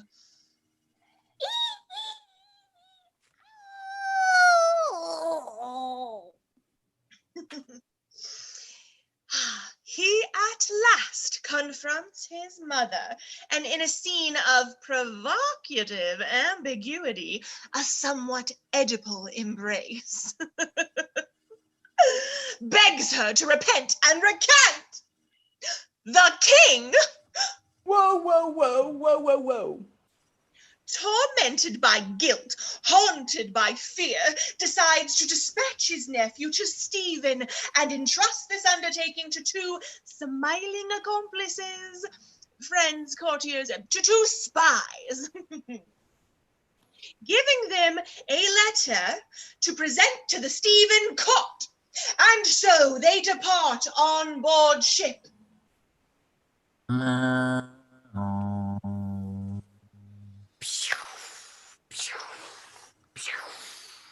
And they arrive. And they disembark and present themselves before the king. The king? But where is the prince?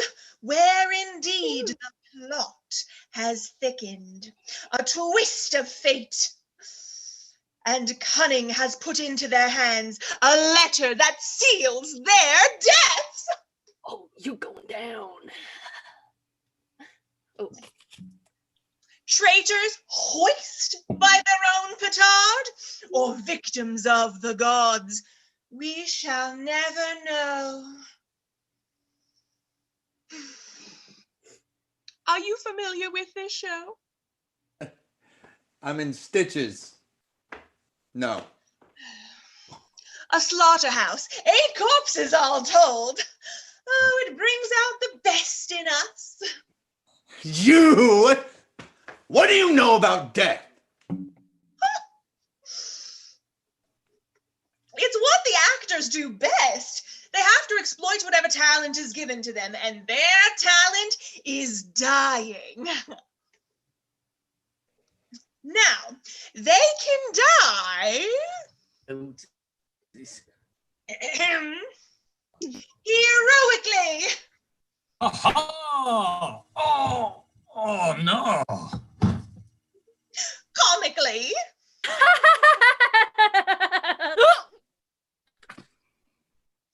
Ironically.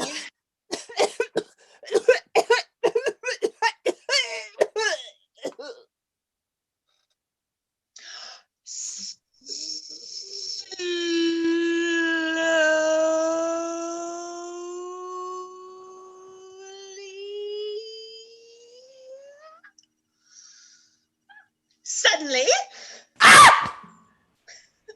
Disgustingly. Charmingly.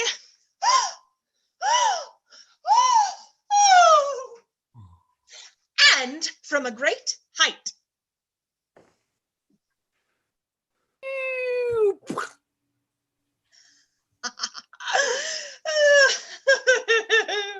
My own talent is more general. I extract significance from melodrama, a significance which it does not in fact contain. But occasionally from out of this matter there escapes a thin beam of light that, when seen at the right angle, can crack the shell of mortality.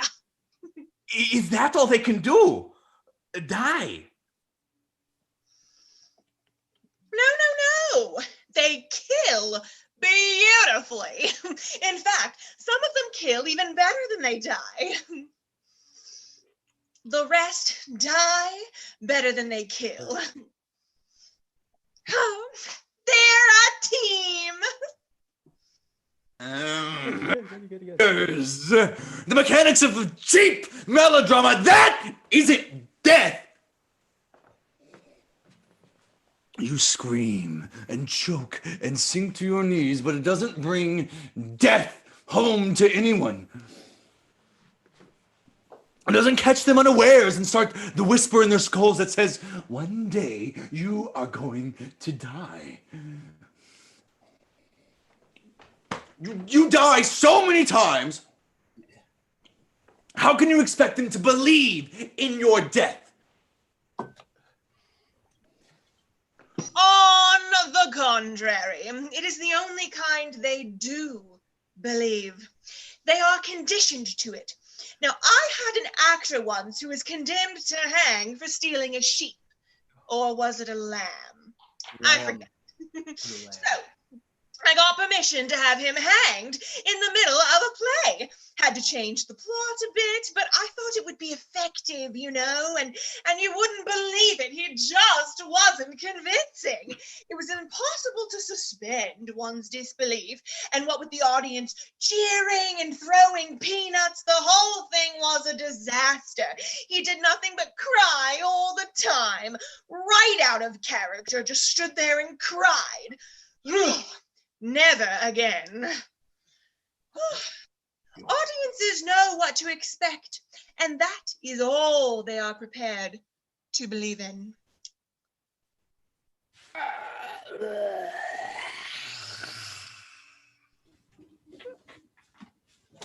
Players start to move away and out of sight, and the monsters continue to speak at the retreating player.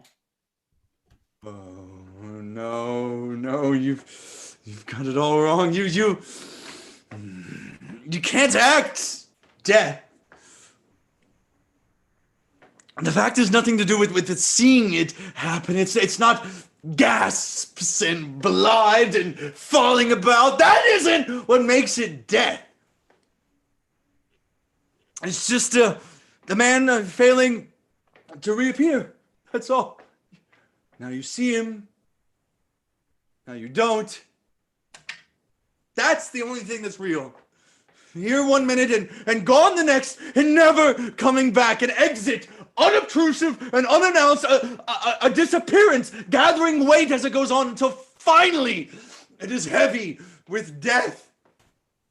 From the darkened gloom, you hear cries, voices from familiar creatures. The king rises. What? Frightened with false fire? How fares my lord? Give o'er the play. Give me some light. Away. Lights! Lights! Lights! The king, in a burst of fury and flame, appears before the monsters. I like him not. Nor stands it safe with us to let his madness rage. Therefore, prepare you. I, your commission, will forthwith dispatch, and he to Stephen shall along with you. The terms of our estate may not endure hazards so dangerous as doth hourly grow out of his lunacies. We will ourselves provide. Our most holy and religious fear it is to keep those many, many bodies that live and feed upon your majesty.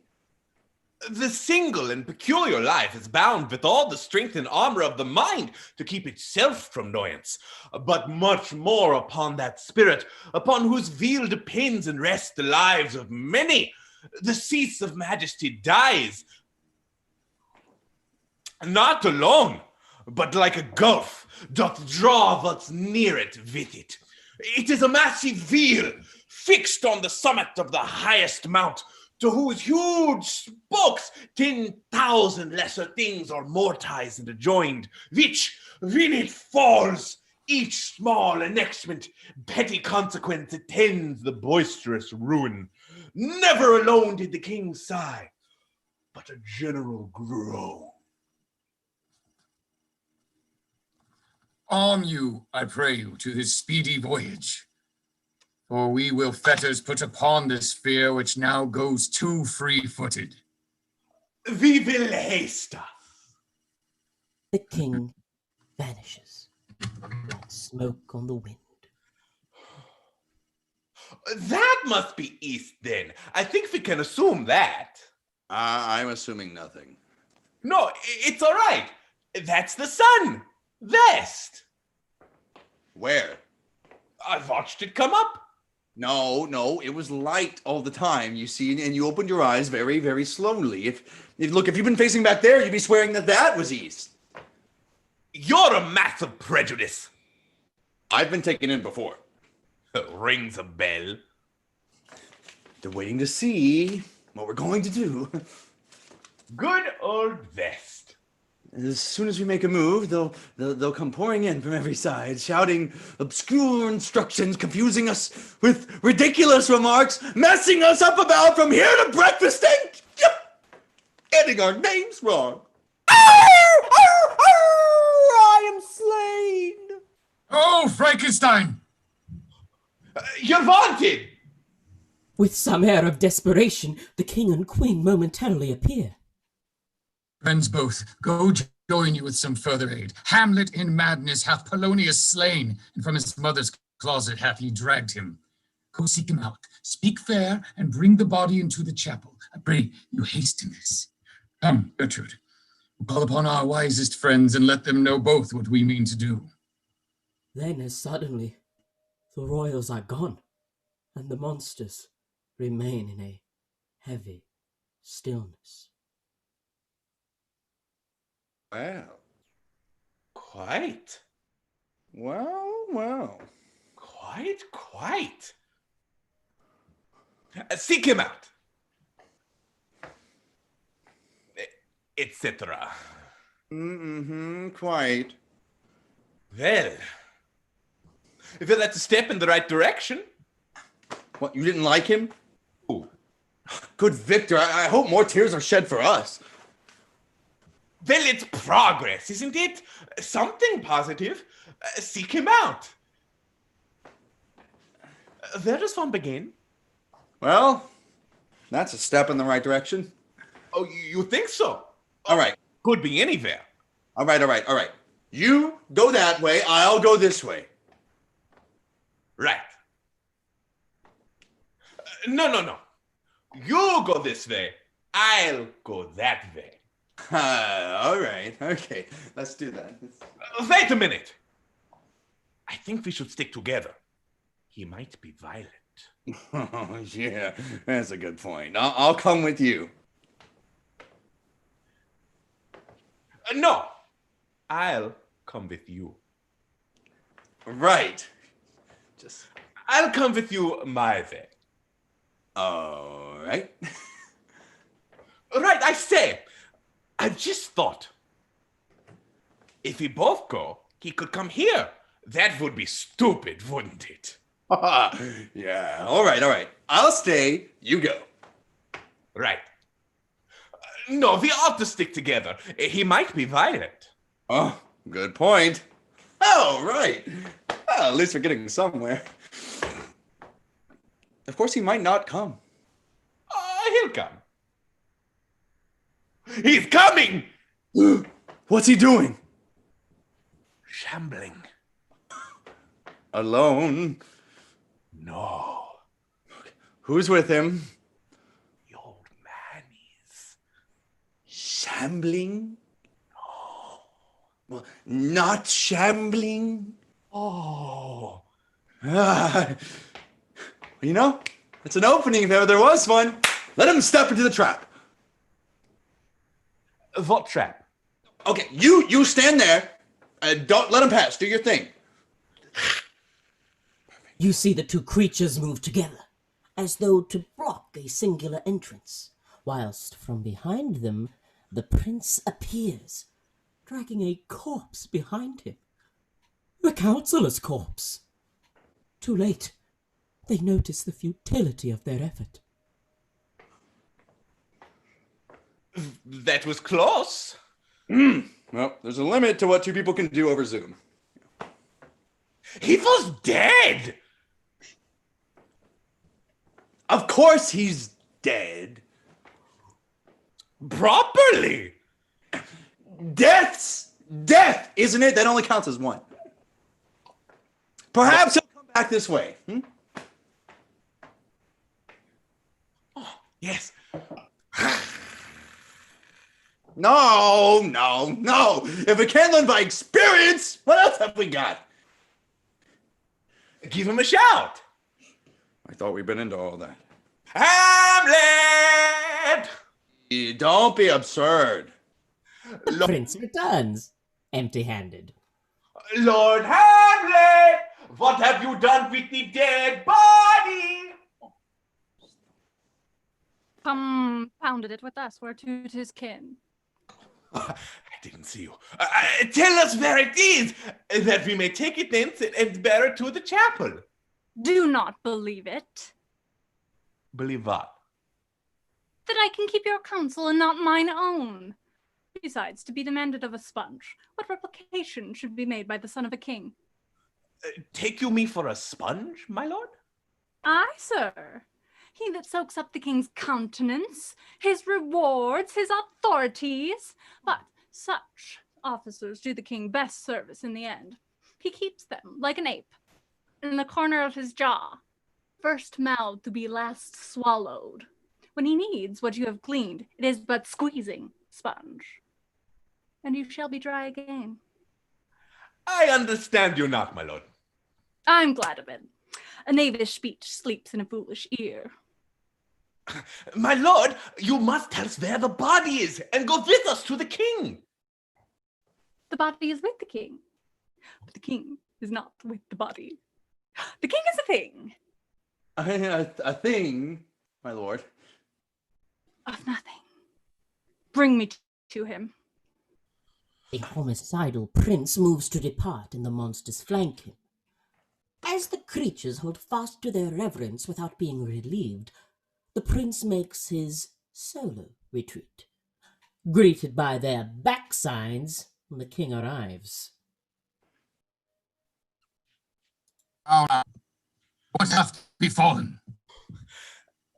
Where the body is bestowed, my lord, we cannot get from him. Where is he? Without, my lord, guarded to know your pleasure. Bring him before us. Then you hear a rolling clap of thunder. You are blinded by a flash of lightning, and now again we are transported to a new yet formless setting. Somewhere wooded, perhaps, out of doors. You start to shiver.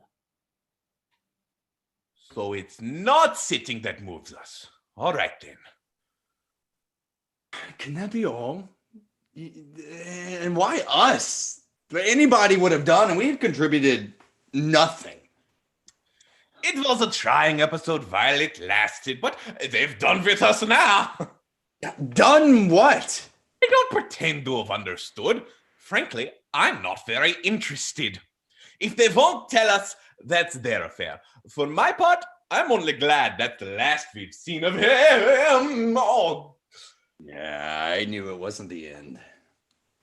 What else? We're taking him to Stephen. What is he doing? Talking. To himself? No, he's with the soldier. Should we go? Where? Anywhere. Why? All I ask is a change of ground. Give us this day our daily round. They'll have us hang around till they're dead. At least. And the weather will change. The spring can't last forever. If you'll be cold, the summer won't last. It's autumnal. No leaves. Autumnal, nothing to do with leaves. It has to do with a certain brownness at the edges of the day. Brown is creeping up on us, take my word for it. Russets and tangerine shades of old gold flushing the very outside edge of the senses. deep shining ochres, burnt umber, and parchments of baked earth reflecting on itself and through itself, filtering the light. At such times, perhaps, coincidentally, the leaves might fall, somewhere by repute. Yesterday was blue like smoke. The prince arrives, escorted by a soldier in arms. Good sir, whose powers are these? They're of Atlanta, sir! How purposed, I pray you? Against some part of Georgia, sir? And who commands them, sir? The nephew of old Fortinbras, sir! I humbly thank you, sir. Goodbye, sir! The soldier takes his leave. Will it please you go, my lord? I'll be with you straight. Go you a little before. Is he there? Yes. What's he doing? Talking. To himself? Yes. Oh.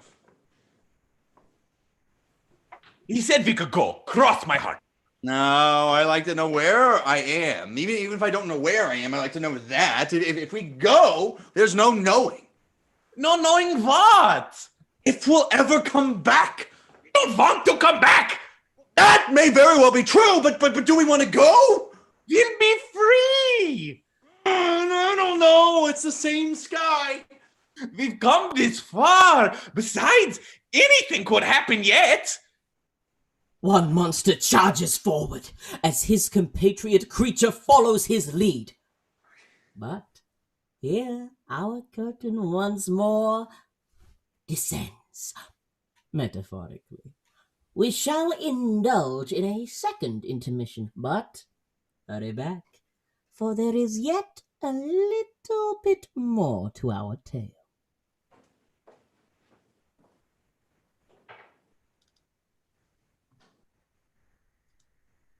We will be back in about 5 minutes.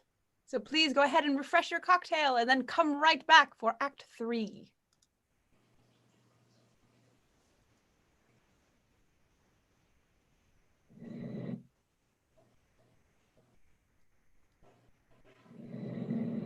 Hello, all you witches and ghouls. This is Pick Your Poison Productions Cocktail Intermission Part 2.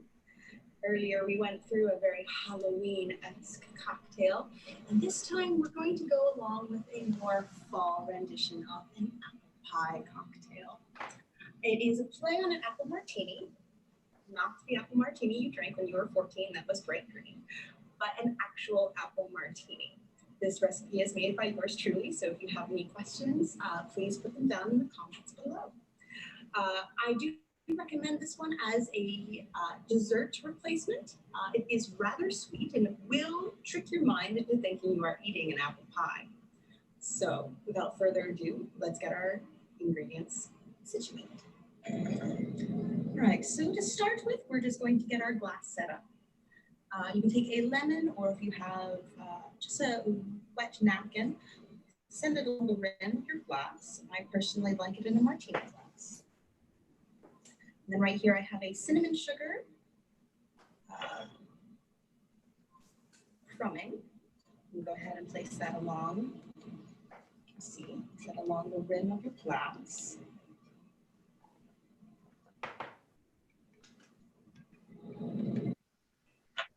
You can get it, see that it has a nice little rim to it. You want to set your glass up before you have the cocktail, otherwise you're going to find yourself in a little bit bind. Once you have your glass ready, we can go ahead and start making this cocktail. You'll need a couple of ingredients. First, an apple bitters. Really, any apple bitters will be fine, but something with a little bit more spice will be preferable. A cinnamon simple syrup, which if you have any questions about making, just comment below. Fresh squeezed lemon juice. A sour apple liqueur, vodka, and the secret ingredient, maple syrup. So we'll start with our lemon juice. We need 3/4 ounce or 0.75 ounces of lemon juice. 0.7 ounces of cinnamon syrup. I can speak today. 0.75 ounces of your sour apple liqueur.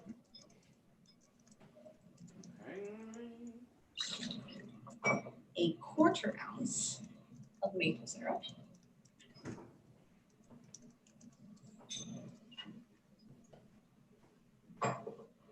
And a 1/2 ounce, or sorry, 1.5 ounces of vodka. I'm doing a great job at explaining this.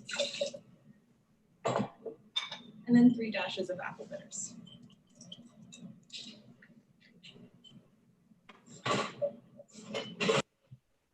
There's where to add your ice. Give it a good shake.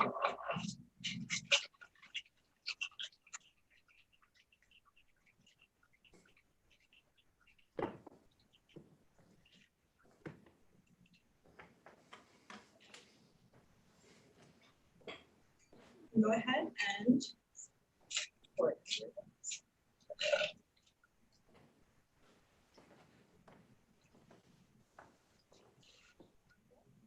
Go ahead and finish it off.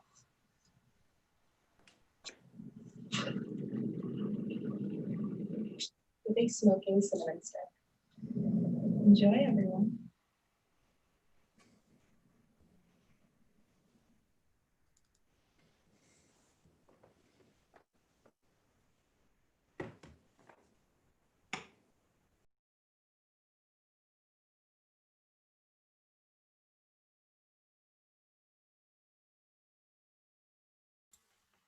Our tale resumes in a night as black as pitch. You can see nothing. There is nothing but haunting void before you, around you. But you feel a biting kiss of wind, a rocking beneath your feet, and you hear the soft slap of waves against creaking wood.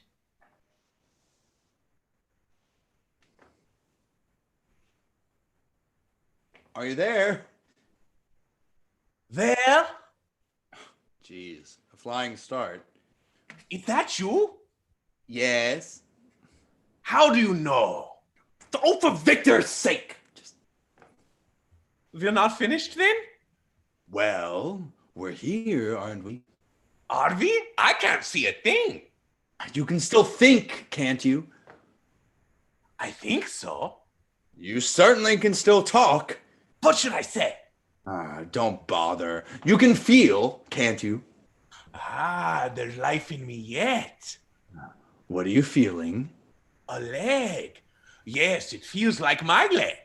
Okay, how does it feel? Dead. Oh. Dead? Oh. I can't feel a thing! Just give it a pinch. Okay. Ah! Sorry. Well, whew. Well, that's cleared up. Boots stomp the planks, and sailors call out to one another from somewhere. To the rigging! Heave-ho! Hard to port!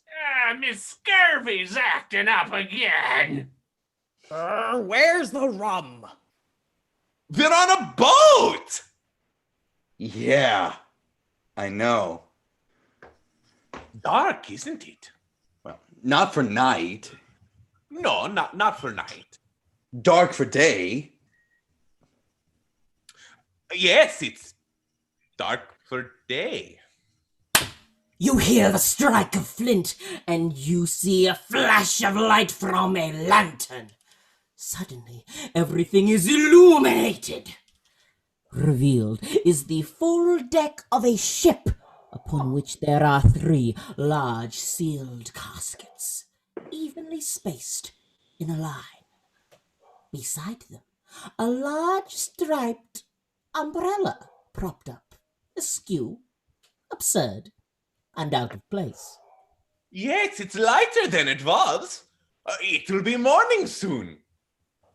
This far north. I suppose we'll have to go to sleep.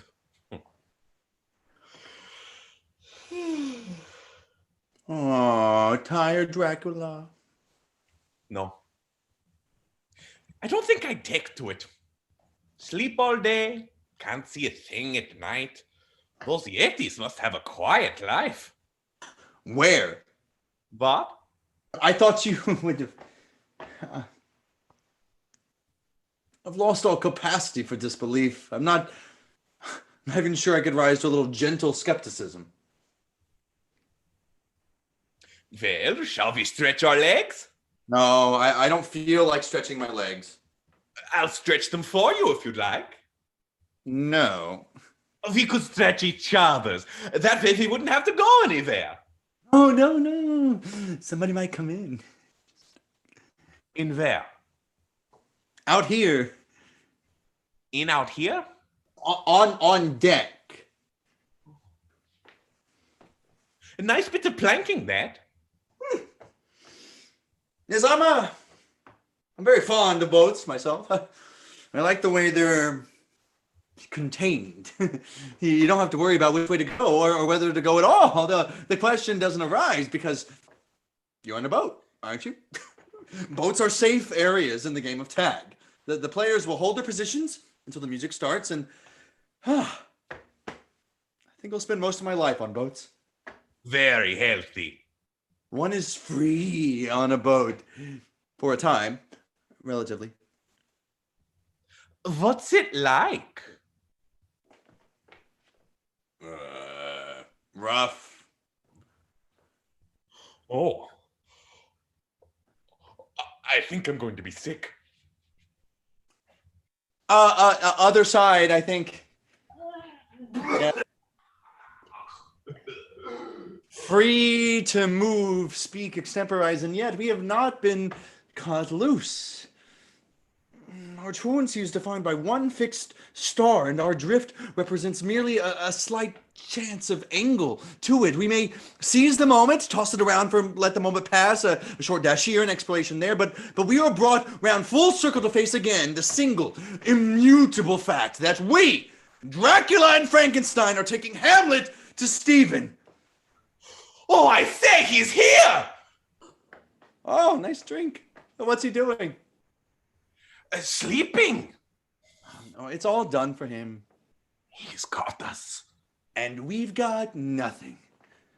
Oh, God. All I ask is our common due. For those in peril of the sea. Give us this day our daily cue.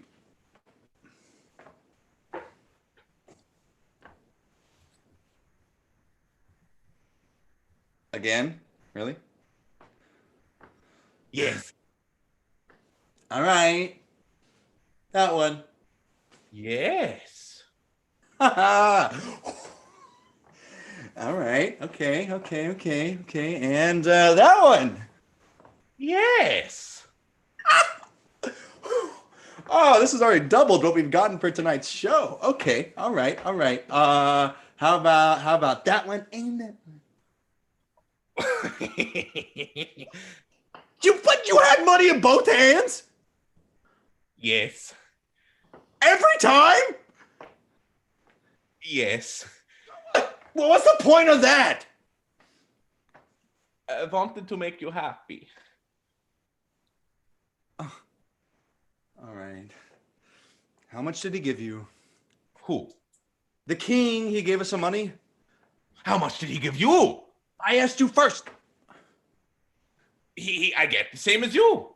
No, why don't you say something original for once? No wonder the whole thing is so freaking stagnant. Act 3 lull, right? You don't take me up on anything. You just repeat it in a different order. I can't think of anything original. I can only say what's in the script. I'm on support. I'm sick of making the running. Oh, what's going to become of us? Don't cry. Don't cry. It's all right there. They'll all see we're all right. But we've got nothing to go on. We're all out on our own. We're on our way to Stephen. We're taking Hamlet there. What for? We take him to the king. Will he be there? No, the Stephen King. He's expecting us. No. He won't know what we're playing at. What are we going to say? We've got a letter. You remember the letter? Do I? Everything is explained in the letter. We count on that. Is that it then? What? We take Hamlet to the Stephen King. We hand over the letter. What then? Who is the Stephen King? Well, that depends on when we get there. What do you think it says? Oh, greetings, expressions of loyalty, asking you favors, calling in of debts, obscure promises, bound by vague threats, diplomacy, regards to the family. But about Hamlet? Oh, yes. And us? The full background? I should say so. So we've got a letter that explains everything. Yeah, you've got it.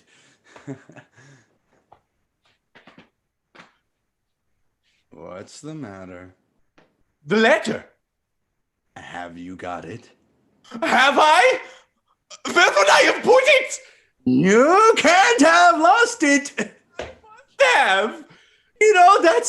That's odd. I thought he gave it to me. Well, perhaps he did. I mean, but you seem so sure it was you who hadn't got it.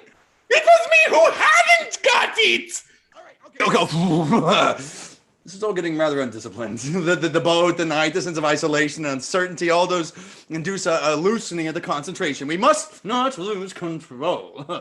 Tighten up now. Either you have lost the letter, or you didn't have it to lose in the first place, in which case the king never gave it to you, in which case he gave it to me, in which case I would have put it inside my top pocket, in which case it will be...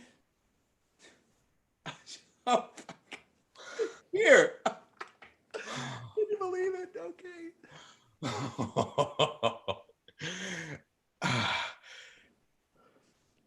Now that we have found it, why were we looking for it?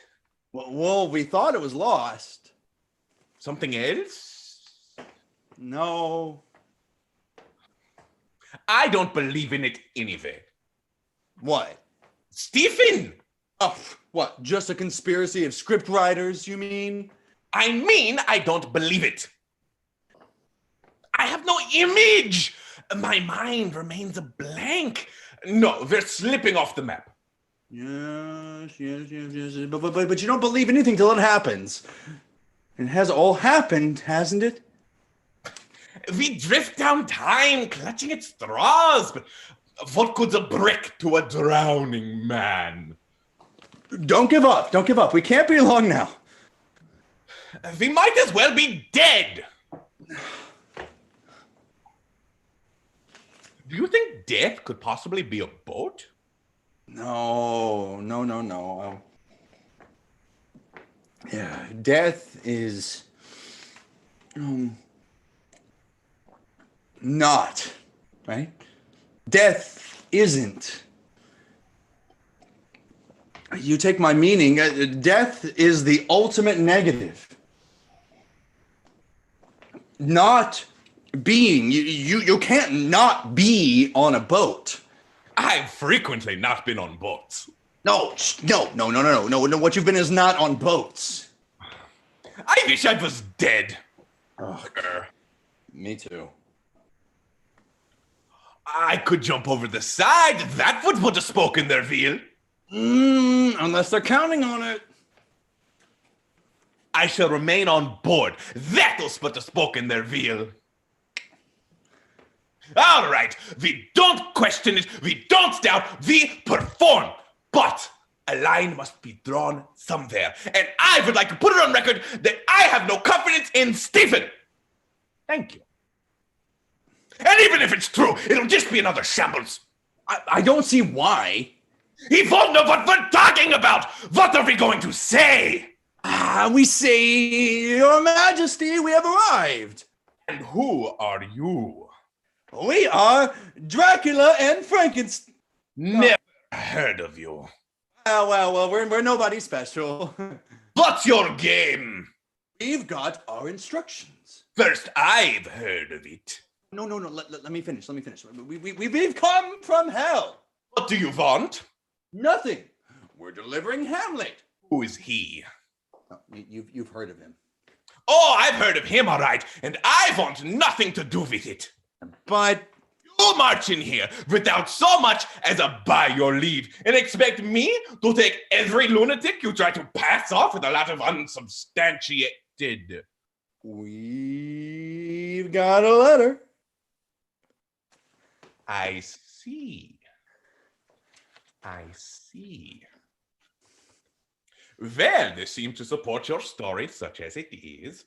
It's an exact command from the King of Hell for several different reasons, important King's health, Stephen's too, that on the reading of this letter, without delay, I should have Hamlet's head cut off.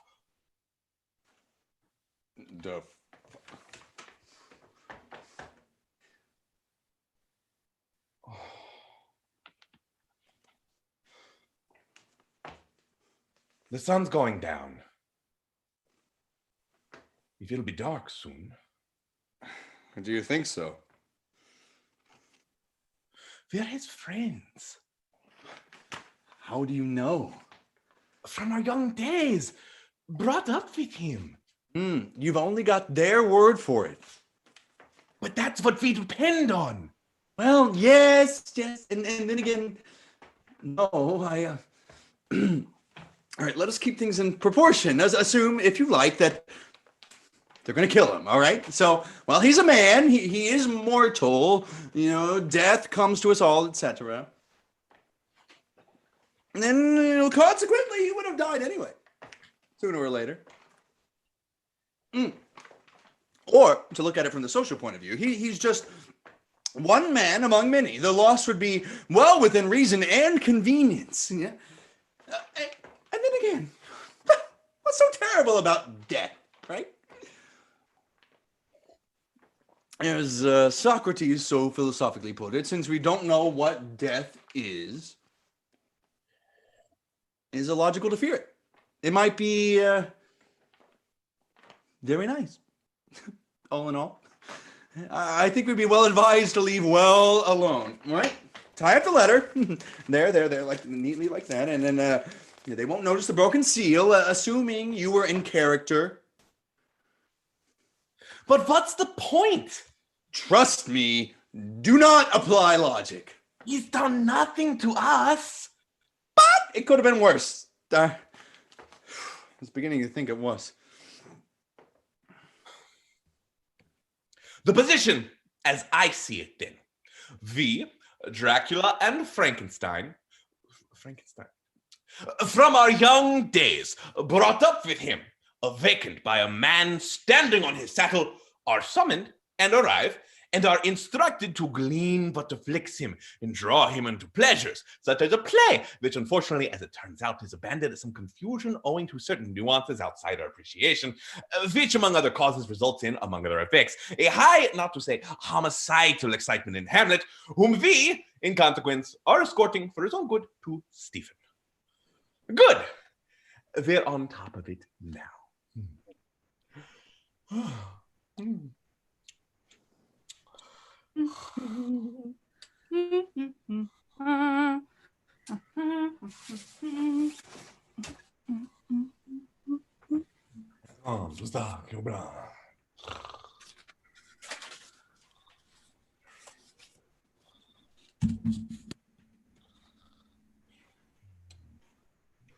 Oh, Frankenstein. Oh, good.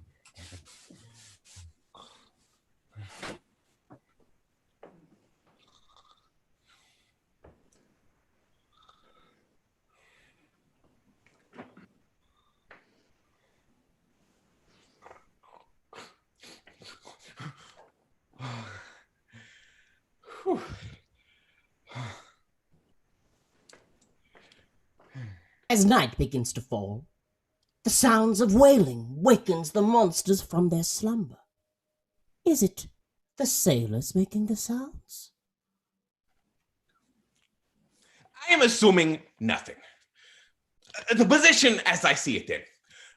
That's west, unless we're off course, in which case it's night.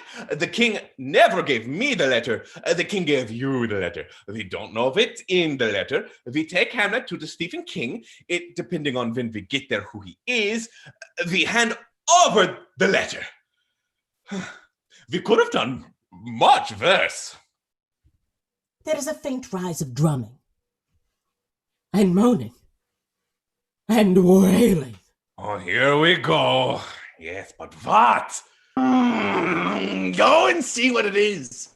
It's someone wailing on the wind. Oh, go and find him. What? I don't know. Request a tune. What for? Go quick before we lose momentum.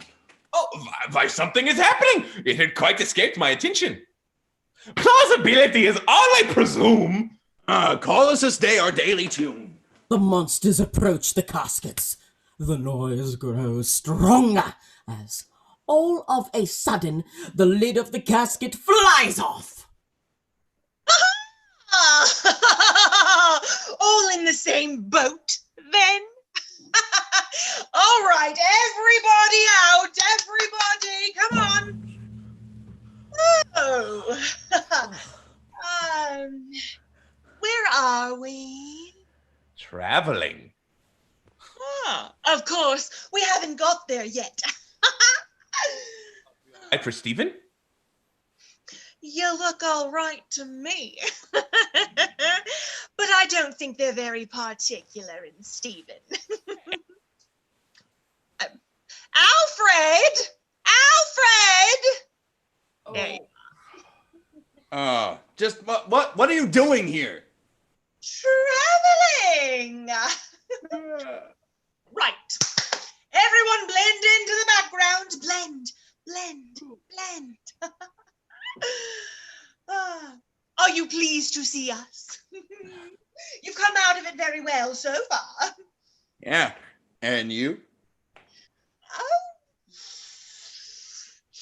In disfavor. Our play offended the king. Yes.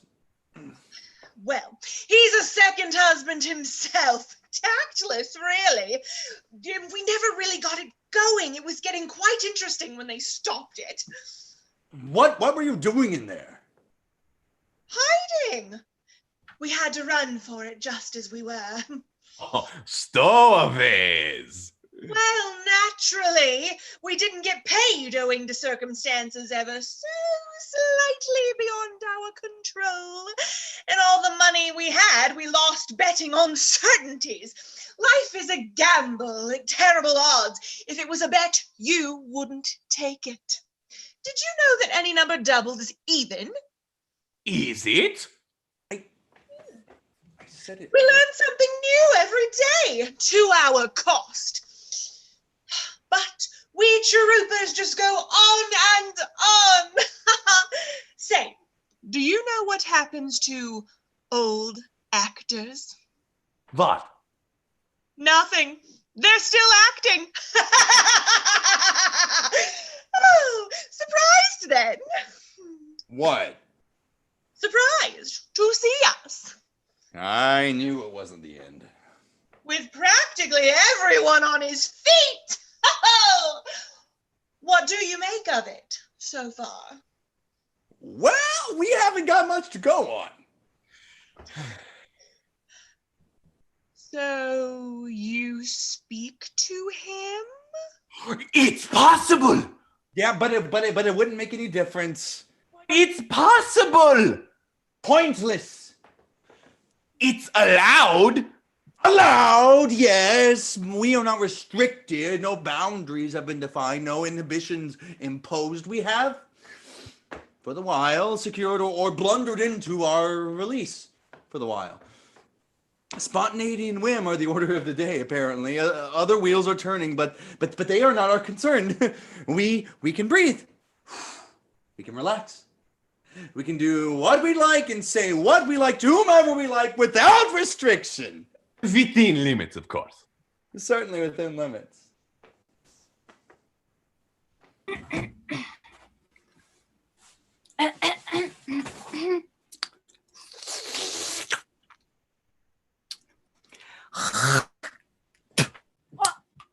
Oh.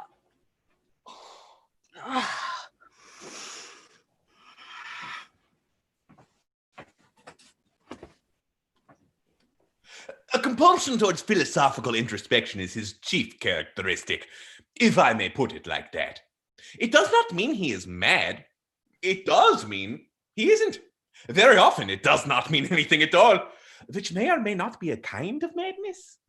It really boils down to symptoms. Pregnant replies, mystic illusions, mistaken identities, arguing his father is his mother, that sort of thing. Intimations of suicide, foregoing of exercise, loss of mirth, hints of claustrophobia, not to say delusions of imprisonment. Invocations of cabins, conjurations, Caspers, Ouijas, werewolves, haunts, handsaws, riddles, quibblers, and evasions, amnesia, paranoia, myopia, nightmaring hallucinations, stabbing his elders, abusing his parents, and insulting his lover, and bearing shoeless in public. Knock-kneed, droop-stockinged, and moaning like a moonstruck moron, which at his age is coming on a bit strong. And talking to himself. Yeah, and talking to himself. Well, where has that got us? Incidents! All we get is incidents! Dear God, is it too much to ask for a little sustained action? At this word, there is an eruption of panic as pirates from out of nowhere swarm the deck from all directions. The sailors of the ship spring into action to beat back the piratical horde. Against pirates! At last, yar! To arms, matey! Cannons! Their booty! The prince draws his sword as though to join the fray, but upon sighting the caskets, he leaps into the first one. The player, spotting this, takes refuge in the second, and with no sanctuary remaining but the third, the two monsters crowd in together. Aha! Punta reverso to the booty!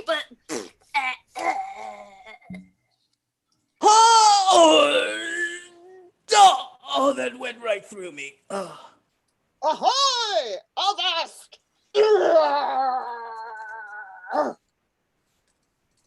Yar! Oh, I regret nothing, but that I never told you how much I loved you. Oh my God, you're so amazing. You are as well. Is that Capifero I see? Oh, that's incredible. Well, it seems like we're going to fight ourselves into an entirely draw here, but is that a raptor? No! Oh, yeah! After a fierce fight and a great clamour, silence. Deadly silence at last washes over the ship. Bodies litter the deck. They've gone. Whew, that was close. I've never thought quicker.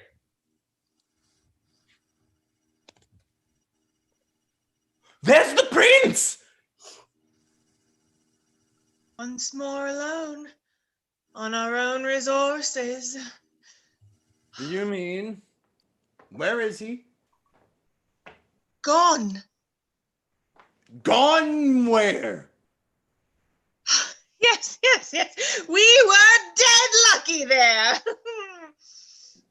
If that is the word I'm after. Ed? Lucky. Is he dead? Who knows? He's not coming back? Hardly. Oh, he's dead then. He's dead as far as we're concerned.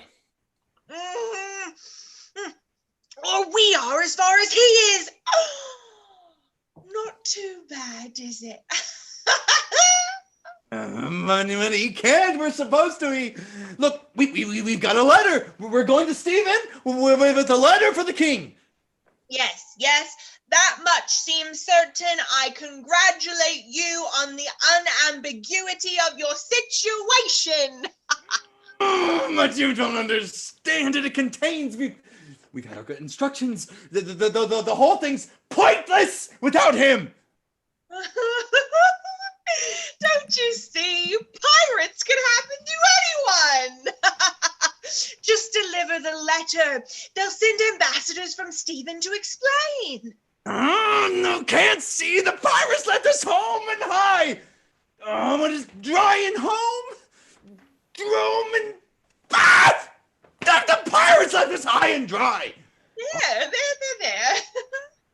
Nothing will be resolved without him. Oh, there. We need Hamlet for our release. There. What are we supposed to do? Oh, I've got it. This.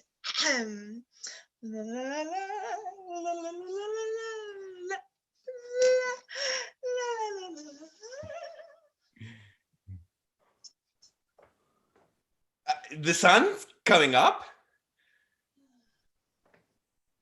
It'll be there soon. If that's east, unless we've... Just shut up! I'm sick of it! Do you think conversation is going to help us now? We'll be all right. I suppose we just go on. Go where? To Stephen. Stephen! That's a dead end. I never believed in it anyway. All we've got to do is make a report, and that'll be that, surely. I don't believe it. Ashore, a harbor, saying what? We get off and we stop someone and say, oh, where's the king? And he goes, oh, you follow that road down, take the first left and the whatever. I don't believe any of it. It doesn't sound very plausible. What? And even if we came face to face, what do we say? We say, we've arrived! And who are you? We are Frankenstein and Dracula. What's it all about? We have a letter. A letter? Oh, that's true. That's something, a letter, you know. Stephen, as the Stephen King is held faithful tributaries, love between them like the palm, my flowers, etc., etc. Then on the knowing of these contents without delay of any kind should those bearers, Dracula and Frankenstein, put to sudden death. Give me that. That can't be right. That can't possibly be what it says.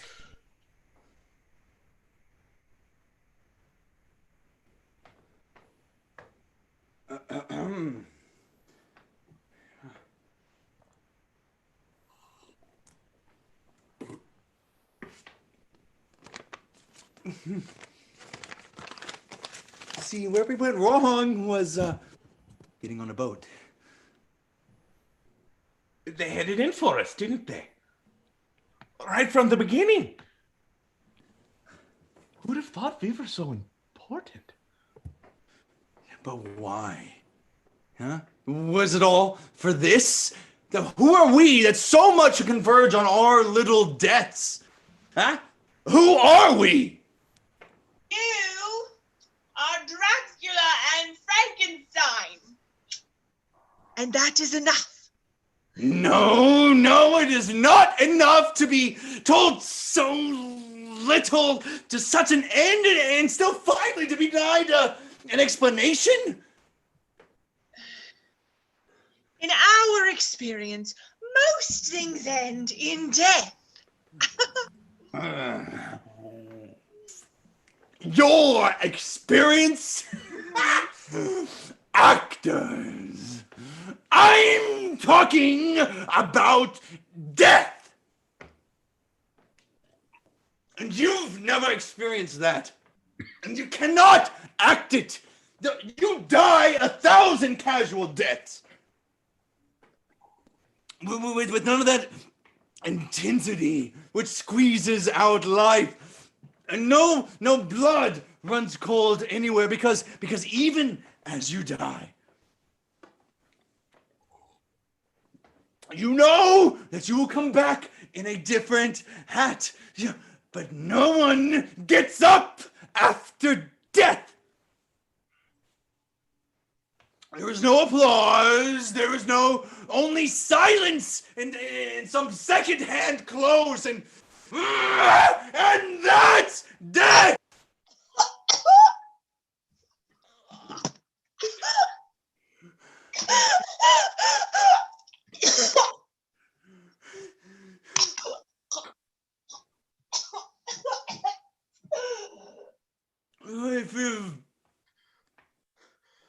If we have a destiny, then so are they. And if this is ours, then that was theirs. If there are no explanations for us, then let there be none for them.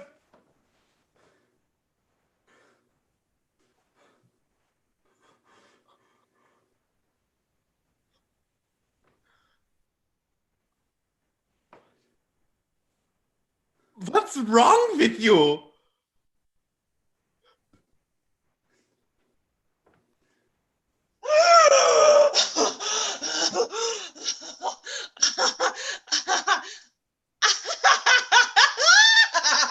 Oh, come, gentlemen. Come. No flattery. It was merely competent. Avada Kedavra. Oh, what did you think, sir? You see, it is the kind they do believe in. It is what is expected. For a moment, you thought I'd cheated. Deaths for all ages and occasions. Deaths by suspension. Gives me superfluous death. Consumption. The drink. I am poisoned. Oh. Incision. Oh, I am slain. Execution. Oh, yet defend me, friends. I am but hurt. Climactic carnage. Mine and my father's death come not upon me, nor mine on thee.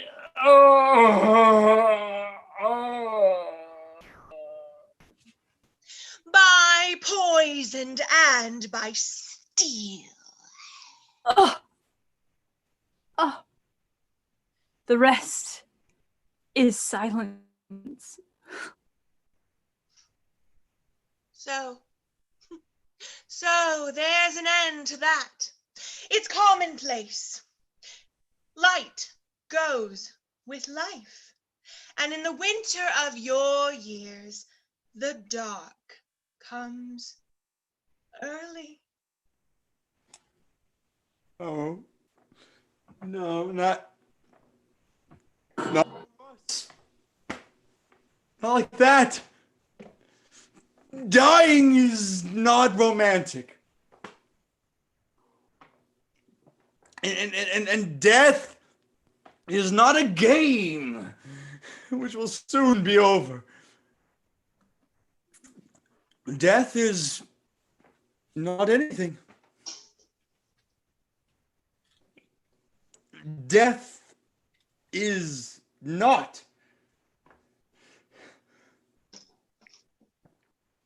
It's the absence of presence. Nothing more.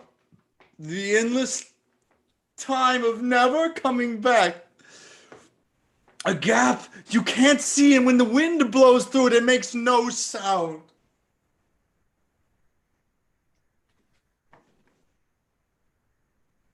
That's it then, is it?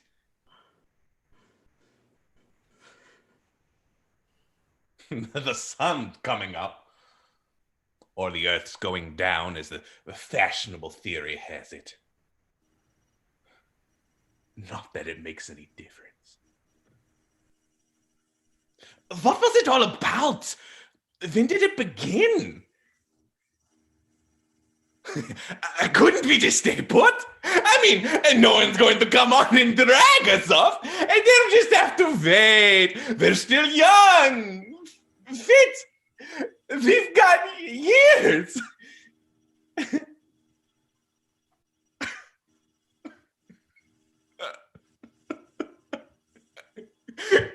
We've done nothing wrong. We didn't harm anyone. Did we? I can't remember.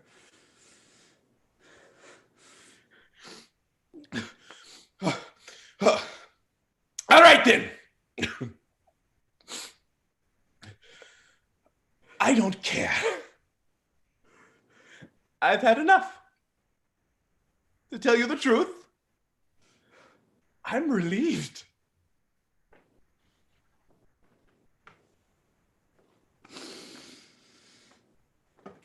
There must have been a moment. Just at the beginning where we could have said no.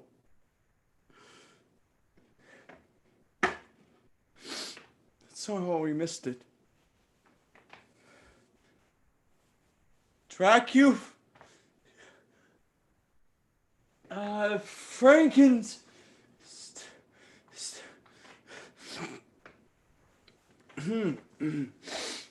Well, we'll know better next time. Till then, my friend. Till then. Now you see me. Now you. Sudden darkness, followed by an illumination. We are once again in an unknowable hall, and here, the full court of hell stands assembled, or rather lie where they stood. The king, queen, prince, and so many of their ghastly company, all strewn dead. Across the hall, his ambassadors from the court of Stephen King finally arrive.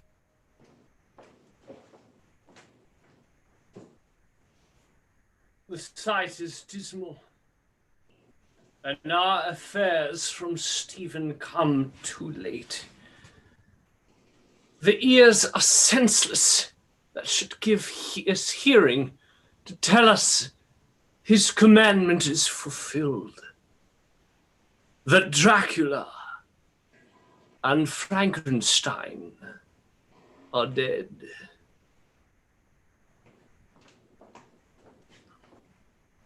For one last time, our curtain metaphorically descends. A hollow wind whistles through, and our assembled cast rise from their graves to take a bow.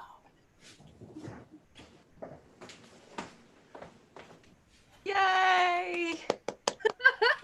Oh, everyone, bravo! And thank you, everyone at home joining us from all over the world, apparently.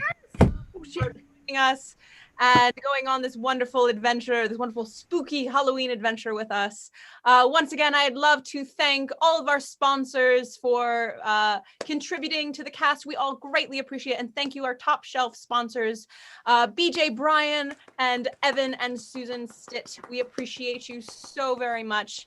Thank you, everyone watching. And please, everyone, take a online bow, however that may be. Calvin as Dracula, thank you. Take your bow. Wonderful.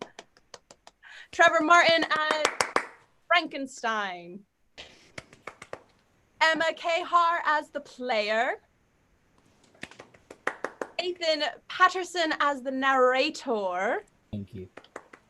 Caitlyn Grace as Hamlet. James Roland Freer as Alfred. Ow! Aw. Michael T. Coleman as Claudius and the King. Tamarah Ashton as the Queen Gertrude. Lyons as Polonius. And Sarah Durnesque as Ophelia. Wonderful. And of course, director of this play, we swapped roles for this one. Hail to our director, the swing, who didn't need to step in, Ariel Demont. Jug! Whatever you have left. I'll die. Haha. Oh, man. Thank you, everyone, so much for joining us. We will see you next time. There is gonna be a next time. We don't have official plans. I have plans, and we're gonna have a cast party tonight, as we always do. The Zoom call will continue, unfortunately, without you all. We love you, but we're gonna keep talking. It's gonna be White Christmas. No, there are plans. It's not White Christmas. But please, if you enjoyed the show, please follow us on our Instagram, our Facebook, our YouTube channel, which you're already on. You might as well just click the follow button while you're here. If you enjoyed the show, if you didn't happen to buy a sponsorship ticket, but you still want to thank the performers for all their hard work, again, everything that comes in is equally split among us and the production company, so we can pay for things like the Zoom, because we have a pro Zoom account, and advertisements on Facebook and Instagram to bring in more people. And we do have more plans. We're going to continue to work in this medium no matter what happens with the world. Whenever live shows are allowed again, our plan, as was always our plan even before everything with 2020 happened, the plan for Ariel and I was to create entertainment that we could do live but also connect with a streaming audience. That was always the plan, and that is going to continue to be the plan. We want to create joy any way we can, and so it's gonna happen. Even if it happens originally in a live persona, it's gonna come onto a streaming platform eventually. So we hope you will keep following us. There's gonna be more to come. Thank you for what you've already done. We love you all. We'll see you all next time. Thank you. Bye. We love you.